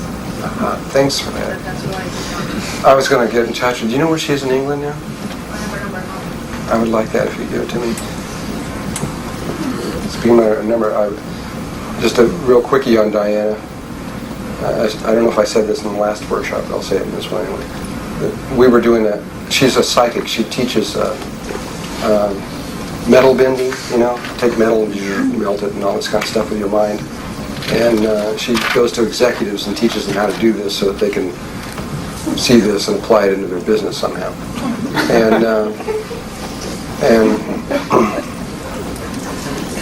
And so she was in Hawaii and I was in New Mexico, and we were doing experiments back and forth psychically on healing.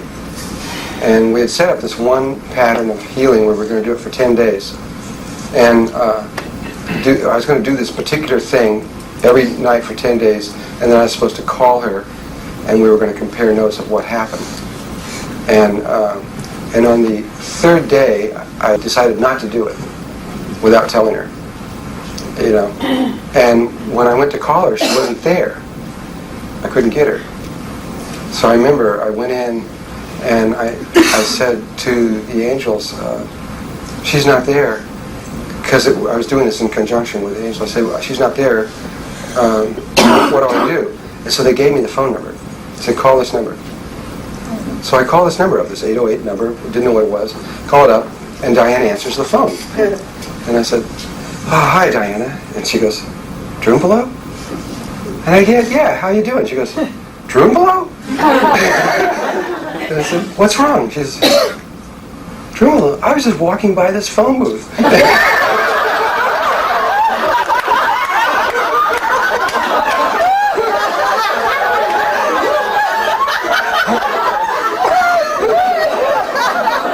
So it started ringing, and she just felt pulled over to it.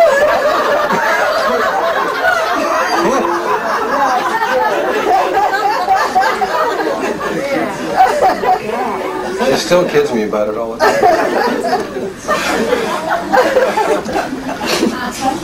Anyway, this lady, Doris Davison, was she was a woman in California, and she was in her 50s, and she had been in a wheelchair for 12 years.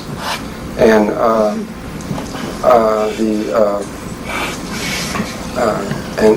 she had polio, I think it was, and her legs were like little toothpicks. Couldn't even hardly move or anything. The doctors told her she would never walk ever again, which I believe is like execution, I mean, you should never say that, because it takes away all hope, all possibility. This is why I think it's so difficult to heal the AIDS patients, because they all believe that there's no cure and no possibility. And so they all are going around with this thing saying there's no hope, and it really reinforces it. It's hard to break a pattern when you've got that feeling going. Anyway, she picked up one of Katrina's books. It was the healing, Crystal Enlightenment, I think it was. Yeah, the first one, Crystal Enlightenment.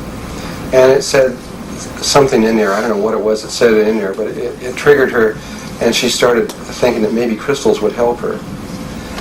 And she got a hold of Katrina at the Crystal Academy in Taos, and they started talking.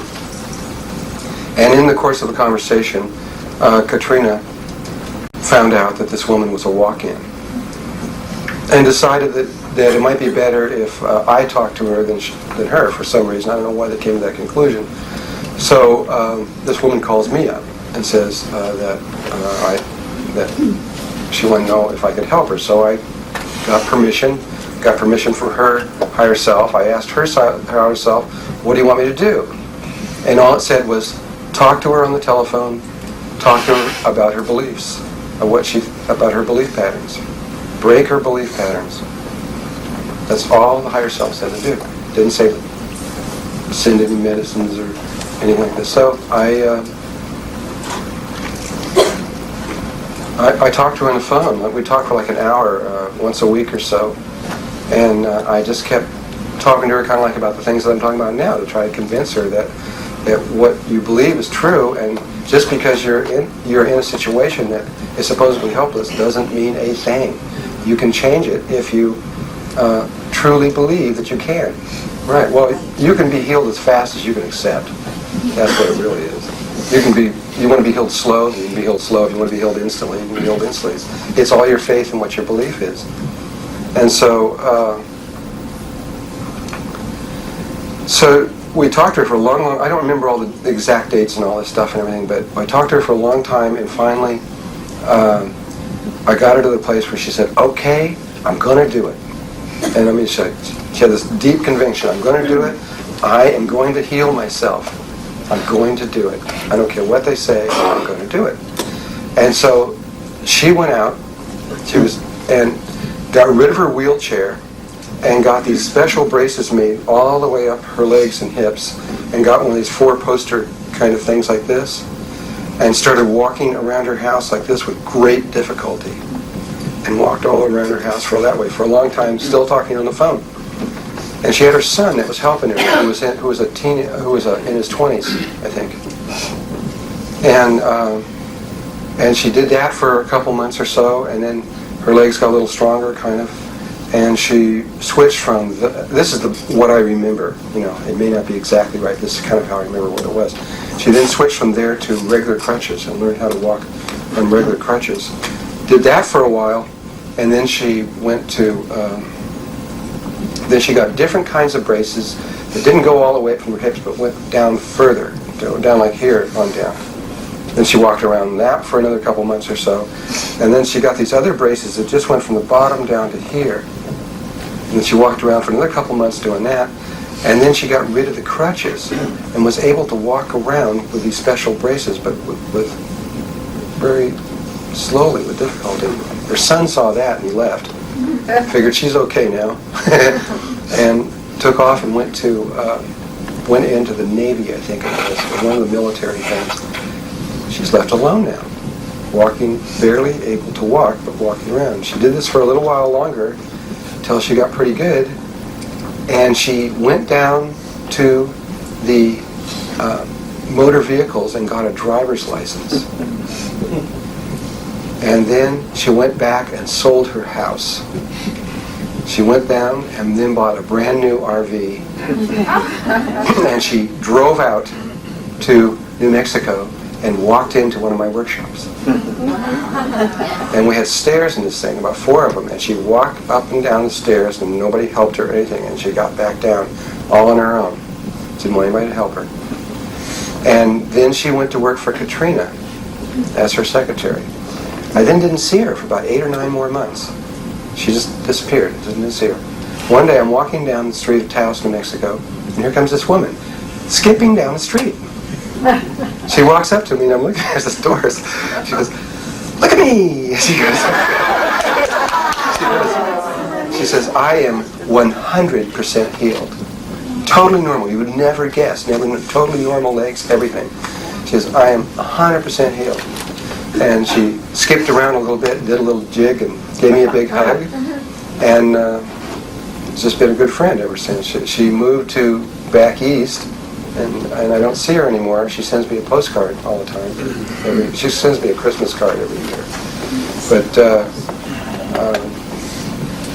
totally healed, 100%. Of something that's supposed to be impossible. All from just one thing, your belief patterns, nothing else. So is there any questions on this?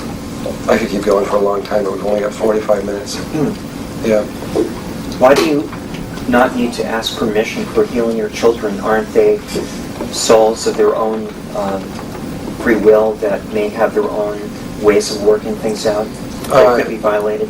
Yeah. If you feel that way, you should probably ask. I feel, for me, my feeling is that they're in my care. While they're in my care, then it's for me to take care of them, and that I have that right. But if you feel that in that way, then you should ask permission first. But I would only feel that way toward my own immediate children that I'm taking care of. I wouldn't feel that way if they're even older. But when they're just a little baby like that, I feel like it's, I don't know. I would ask the higher self what to do, but for me, I just felt like I had that permission. But I understand what you're saying. Yes. We have that.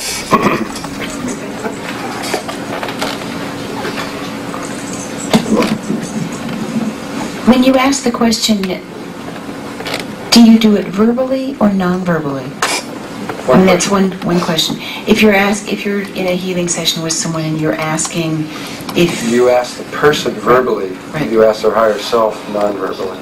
Okay. What if they're comatose? I mean, you can't... That's a different situation, okay. And if they are, a technique has been given to me for that situation. I'll give it to you, and this is what they told me to do, and I have had a few experiences in this one. If someone's, you go along the road and they're unconscious, they've just been in an accident or something, you can't ask their permission, then you assume you've got it, and you ask their higher self to come in. And then you ask their higher self, what can I help this person? If you get permission from their higher self, they proceed. If you don't, then just help them and to be comfortable and take care of them, but don't work on any other level. Let them, even if it means letting them die, it's okay. It means that's what they're supposed to do. There is a technique, though, that if you do get permission, I know how you can keep a person that is unconscious alive indefinitely, without any machines or anything. And all you do is you see their crystalline field. You see, death is nothing but moving from moving out of balance toward either the north or the south pole. If you move completely into either one of the poles, you die. And unconscious means that they're very close to one of those poles. They're way out of balance. It's a balance issue.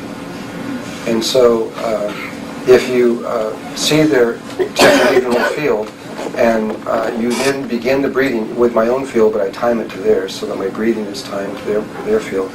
And you just begin doing the first 6 breaths, and which is the polarity balancing. And you just you go 1, 2, 3, 4, 5, 6, come back to 1 and repeat it again.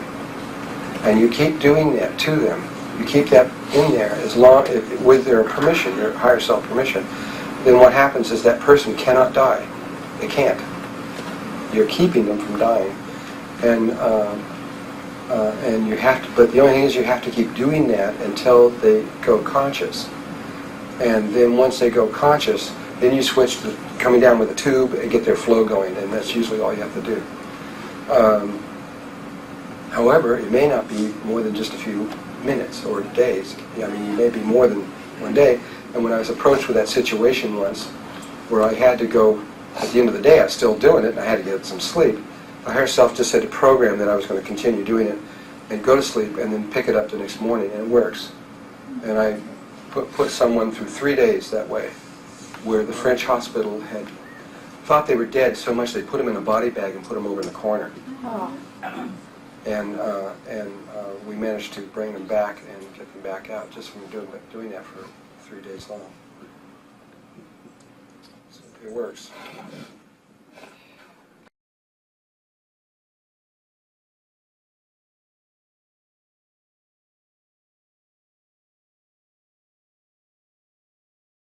I have a few short questions, and I also want to honor your time. Have you... Oh, I'm here. I'm here for you today.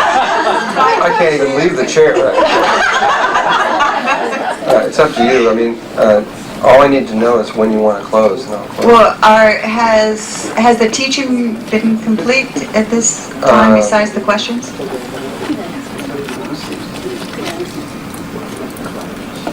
Yeah, I think so. I feel it's all in there now. Okay, one question is the geometric language, or the how far does that go into the dimensions?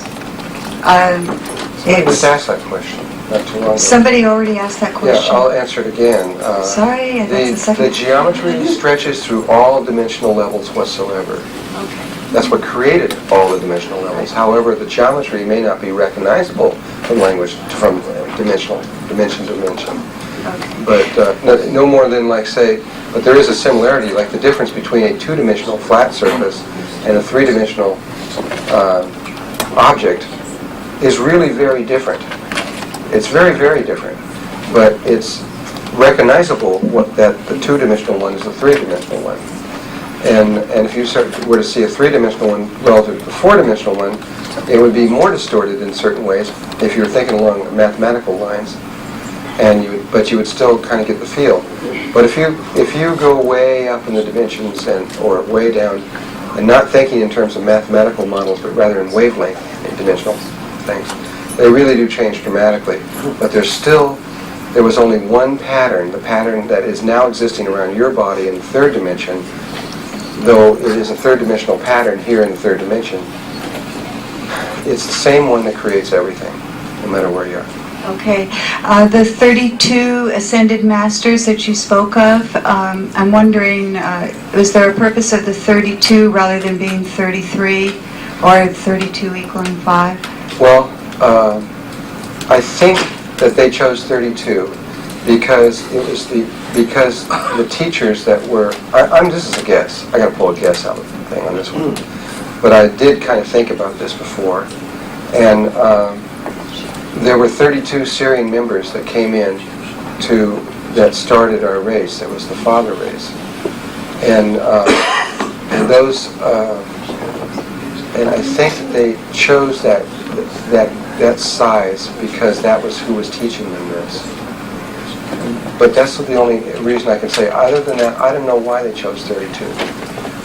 Okay, and I've been experiencing, rather than us leaving the third dimension and moving to the fourth, I've been experiencing an overlapping of the fourth and fifth here already, and that there will be, I've been seeing beautiful visions of what's ahead of the children, the educational system, and the living possibilities, and the cooperative, and the harmony, etc. And I know it's here. I know that it's here. So it's like I'm wondering if I know you mentioned that one group would be staying here. Perhaps this is already happening. You mean we've already shifted? That the shift is already in process. There's an overlapping already occurring. There is an overlapping of certain energies as we approach this. It's true. There's a certain overlapping, and the process is well underway. But there is a very distinct time. We will come to a place where our thoughts will become more and more powerful. Our feelings will become more and more powerful. The manifestation in this reality, as we approach them, becomes more and more powerful if we can control it. If we can control our emotions and be in a Merkaba and these kinds of things, if we can focus, we could feel an overlapping, and all the energies are going that direction. But there will come a day of a very distinct change. And you'll say, this is definitely different than what was before. And that's what I'm referring to at that time. But there is it's just like all the pyramids were built first on the fourth dimensional level of the earth, and then we coincided with their structures on the third dimensional level. The reality has been already created on the fourth dimension, this dream that we all want and that we all have agreed upon is already functioning on the fourth dimension. And I think that you're just tuning to it and feeling it. And just one comment, and then I'll go to these eager hands. I just want to mention that the dolphin trips that I get information about have been keenly lined up with specific dates, and a lot of it has to do with grid work. And specific information is about specific grid lines, etc. And I've been told that when people come back, that they're like light vortexes, and they have the options. There's specific information that comes in about what they can do, and always be a choice, of course. But it's like there is a lot of grid work going on with many other people also, with many other ventures going out in different areas. And I don't know if you would want to comment on that at all. Okay. Most of the grid work of the planet was done prior to 1989. There was a period of time from about Most of it started in about the 1980s and went to about 1989, and specifically, especially in 84, 85, 86, and 87, there were thousands and thousands and thousands of people all over the world that were drawn to sacred sites all over the world, who had these crystals and all these things and didn't know why they were doing these things. And you guys are probably a lot of them. And had to go there and make chants and all these other things and walk around pyramids and wondering why you were doing it, but you know you had to do it. And that was the final alignment and setting up of all these sites that were around the world. And it was real important. And then when the grid finally was activated and it became alive and completed, which was, I believe it was February 4th of 1989, then there was, it was actually there and completed. What's now occurring is very fine level tuning. It's really minute tuning. It doesn't require the numbers of peoples that there were before. Instead of, there's probably at least 100,000 people doing that or more. At this point, it's really just handfuls of people who, because of the rapid changes in the grid, have to go in there and every once in a while align something here, align something there, which usually means being physically on a certain place of the earth and doing something that usually comes from within that tells you what to do. And so, but there's really not a lot of that going on right now. What is going on is important. That doesn't mean because there's not much going on is important, but there just isn't anything at all like what was happening for a while. And I don't foresee there ever being any for a long time either, because the hard work has all taken place. In reference to your speaking about the power of two joining together in the Merkaba, do you see that there would ever be any need or any purpose served by a large number, such as those of us in this room, joining together in this dimension? Well, that's not for me to decide. But if I could ever foresee, I could foresee. There must be a reason why the information was given, and the Earth is using it. So I assume that there is a time coming when we are going to use it. We said we would use it, so I think we're going to use it. And so what I see initially, though I can't see much beyond it, is small groups of 10, 12, or in that kind of area, or maybe more, joining together, though there may be some real large groups. It requires one person's spine that has to be, and the group chooses this person, and the person isn't really the leader, they just got to use a spine. That's why they use Duncan. They use Duncan's spine. It requires a human spine to set up the Merkaba, or a spine, a dolphin spine, or a whale spine. It's the nature of the thing. It requires a living person in this, at the center. And the dolphins do the same thing. They choose one of them to be the leader. And then they each have their individual Merkabas, and then they set up a group Merkaba, a huge one, that the whole group is connected to. In the same way with the whales. And this is also why it has a certain downfall in a way. There's always positive and negative things with everything. We're in that kind of world. When one of the whales comes in and beaches themselves, one's 10 miles back. Come in a little while later and come slamming into the same beach because they're following this one aspect that they've chosen that is their center core. And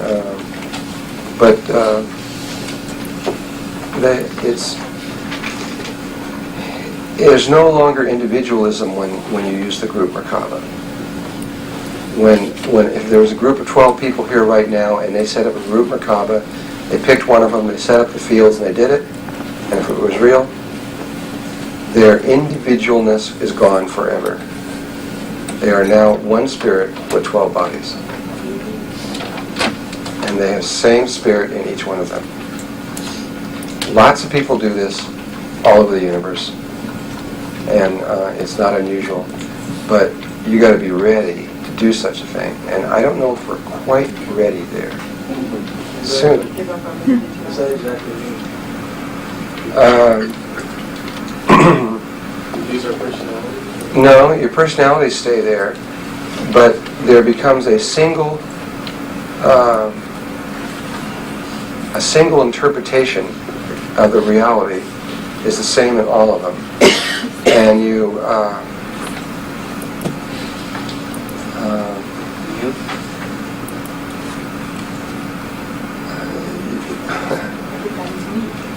Have you ever watched a whole lot of birds fly through the sky?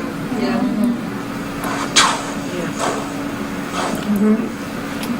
Those birds aren't individuals. It's a spirit. One spirit, one consciousness. It's moving through them all. You know? You get hungry and you all get hungry. That's what it is. It's time to eat. Time to sleep. And just like in your own body, you've got millions and millions of cells, and they're all individual. They all have their own jobs. They're all their own thing. But you run through them all. Whoever you are, you run through them all.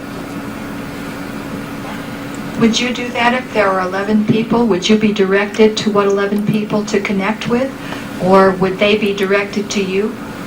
I don't have any direction on direction or desire to do that right now. If the time does not feel right, I did do 3 workshops with groups, which were not really to link the groups together, but to do experiments. And then it was then that I began to realize what was taking place if we did this. And then it was a great dilemma. How do you teach this? Because if you teach it, you become part of the group. And so I'm trying to see exactly when the right time is and what it's about. I just feel we're not quite there yet. A little bit further down the line. Really soon, like maybe next year. Will you let us all know, or is that something you're just going to select? I got a feeling you'll probably let me know. Can you also refer to the concept of ascension as is commonly known? Is that simply establishing the Merkaba field and being able to travel with it, or is that something completely different? Oh, I thought I said that too. Well, you got 3 things going on here right now. When someone right now can die, if they die, they're going to go through the normal thing. They're going to drop their body. They'll move through their astral body over to, in a certain level, they'll go through the bardo. They'll do their whole step. And they'll come up until about the 3rd overtone of the 4th dimension, and they will exist there in a life kind of like this one, but different. Until a certain time, at which point they will then consciously move from there up to the higher levels. This is what it meant that at the time in Revelations when I was talking about the dead would rise. And that's one possibility. So if you're alive now and you die, you still won the game. If you happen to be aware enough to be conscious, in other words, die, and then through the death, become aware of the Merkaba, which is another possibility. Then you can move from there consciously through the great void, and you don't go to the death, the 3rd overtone. You go all the way up to the 10th, 11th, and 12th overtone, and that's called resurrection. And you'll reconstruct your body with you, though you won't need the one that you dropped because you'll reconstruct it in a different way. So you don't really need, anyway, you don't, that's another possibility. And that one is very possible, and that's the one that most people will probably do at this point. But there is another possibility, and because it's there, life will use it. And that is of ascension. And ascension is different in that you don't die. There's no dying involved in ascension at all. You just choose the moment, and at that moment, or the moment chooses you, in the case if you wait till the last minute, and at that moment you create your Merkaba while you're still, before you die, in the world, and raise your energy levels and take the body with you consciously, right out of here, over through the great void, and right up into the higher dimensional levels. But you all end up in the same place. So what difference does it make? It's like, there's hundreds of thousands of different crystal structures. Which one's better? It isn't better, it's just that it's a possibility, and life will try every possibility. I think that's our instructions. Is to try all possibilities, and so we do. And this is a possibility. So there's no wrong or right way. I don't see one way being better, one way. We all end up there, and there's no real losing. You're not better, worse, or anything else like that. Suicide in the last week or so.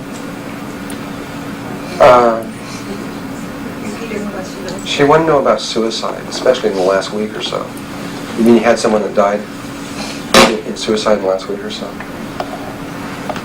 I don't know how that affects things. I doubt very much if you're going to resurrect if you commit suicide. A being that is on the verge of resurrecting would love themselves too much to do that. So the only option that I could see would be that they would die in the normal way and end up over there in the third overtone. And if the reality is such that I think it is, they will still go on. But they're going to have to let go of a lot of stuff in order to do that. But evidently they can do it. There's a lot of people here that have done a lot worse things than that, and have incredible stuff going on, and are still going to make it. So I don't know. And then maybe these things that the American Indians are talking about, where masses of these people that are really not going to make it. Maybe there are portions of this evolutionary path are not going to make it, and part of them are going to go on to somewhere else. But I don't still quite understand how they go somewhere else, because if I got what I think is coming, they're not going to be anywhere else. Everywhere is going to go. So I don't know if that will really work. Now those are ancient Indian prophecies, which are just like Edgar Cayce and everyone else, might not really conform to this unique situation. This is what I mean is it's real hard to try to second guess this situation. Drunvalo, I'm a little concerned about, not concerned, I have some friends who are happily married and some that aren't. And if you're going into the fourth and fifth dimension with your memory because of your Merkaba, are you still tied to that person when you go through? Are you still the wife or the mother or the whatever to these beings that you remember from the third dimension going in? No, you're not, unless you want to be.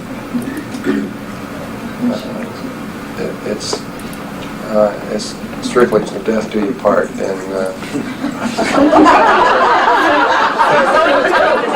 considered like the death, as far as that's concerned. You can. You can, if there is true love there, then true love will find itself again. It just will. You tend to move. This number 32, this is another thing about the number 32. If you ever look at people that study past lives, you will find an interesting phenomenon. Almost everybody that studied past lives will find this, is that people tend to die and be reborn in groups. In these groups, these little groups that move in and out together. Like the mommy becomes the son becomes the daddy, all these various things, or the good friend becomes the other friend over here, or something else like that, and they move in and out together, and Or a whole basketball team. whole basketball team. Globetrotters, they've been doing this for a long time.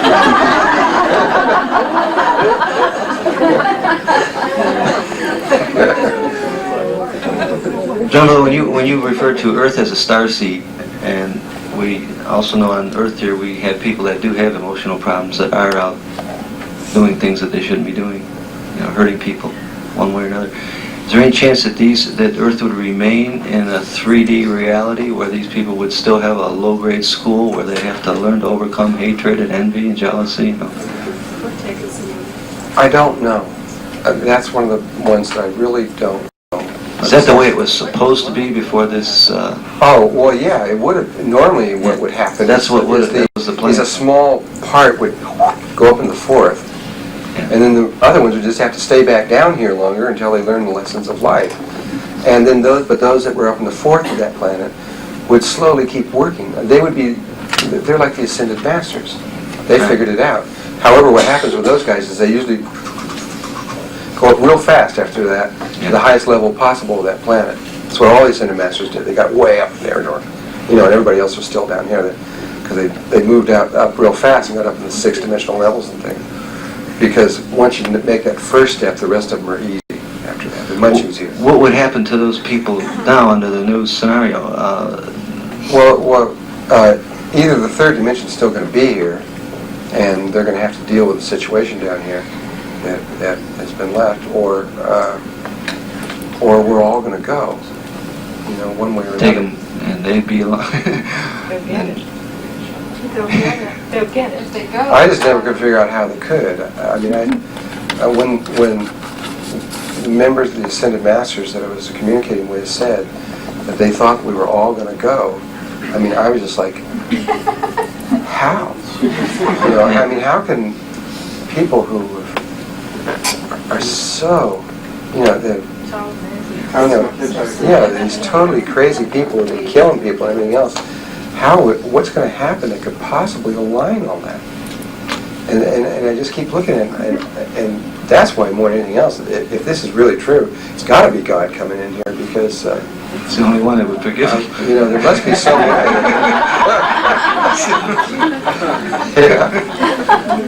Well, it's really a matter of them forgiving themselves more than anything else. That's really the key. And so I don't know. If this is really true, and if all this happens on these kinds of levels, and it isn't just a normal scenario that's happening, I thought about this so much that there would have to be some incredible event that happens on Earth, the likes of which would just, I don't know what it would be. I keep thinking of all these things, But if it were not for this other factor coming in here, if it were not for the higher aspect of the Ascended Masters, and for all the work of lots of people that are changing things, I think that we would be in real trouble. Real trouble coming real fast. But there is no. But from my point of view now, and everything I can see, there's no problem here. I mean, we're going to make it. In terms of how well the Earth is going to make it, and whether or not people are going to be here, and those kinds of things. Whether or not someone else is going to come back in here and use it again, and all those kind of things. I don't know. I just don't know. I have my page of questions, but they're really short ones. Page of questions? I've been keeping for the whole thing. But most of them have been answered. Earlier you said that in this scenario God was going to be intervening. Could you give us an example of how that? What I said was, it appears like God is intervening. And God has not said, I am now intervening. But it definitely appears that way to me. And so... In what way? I thought I made... Okay.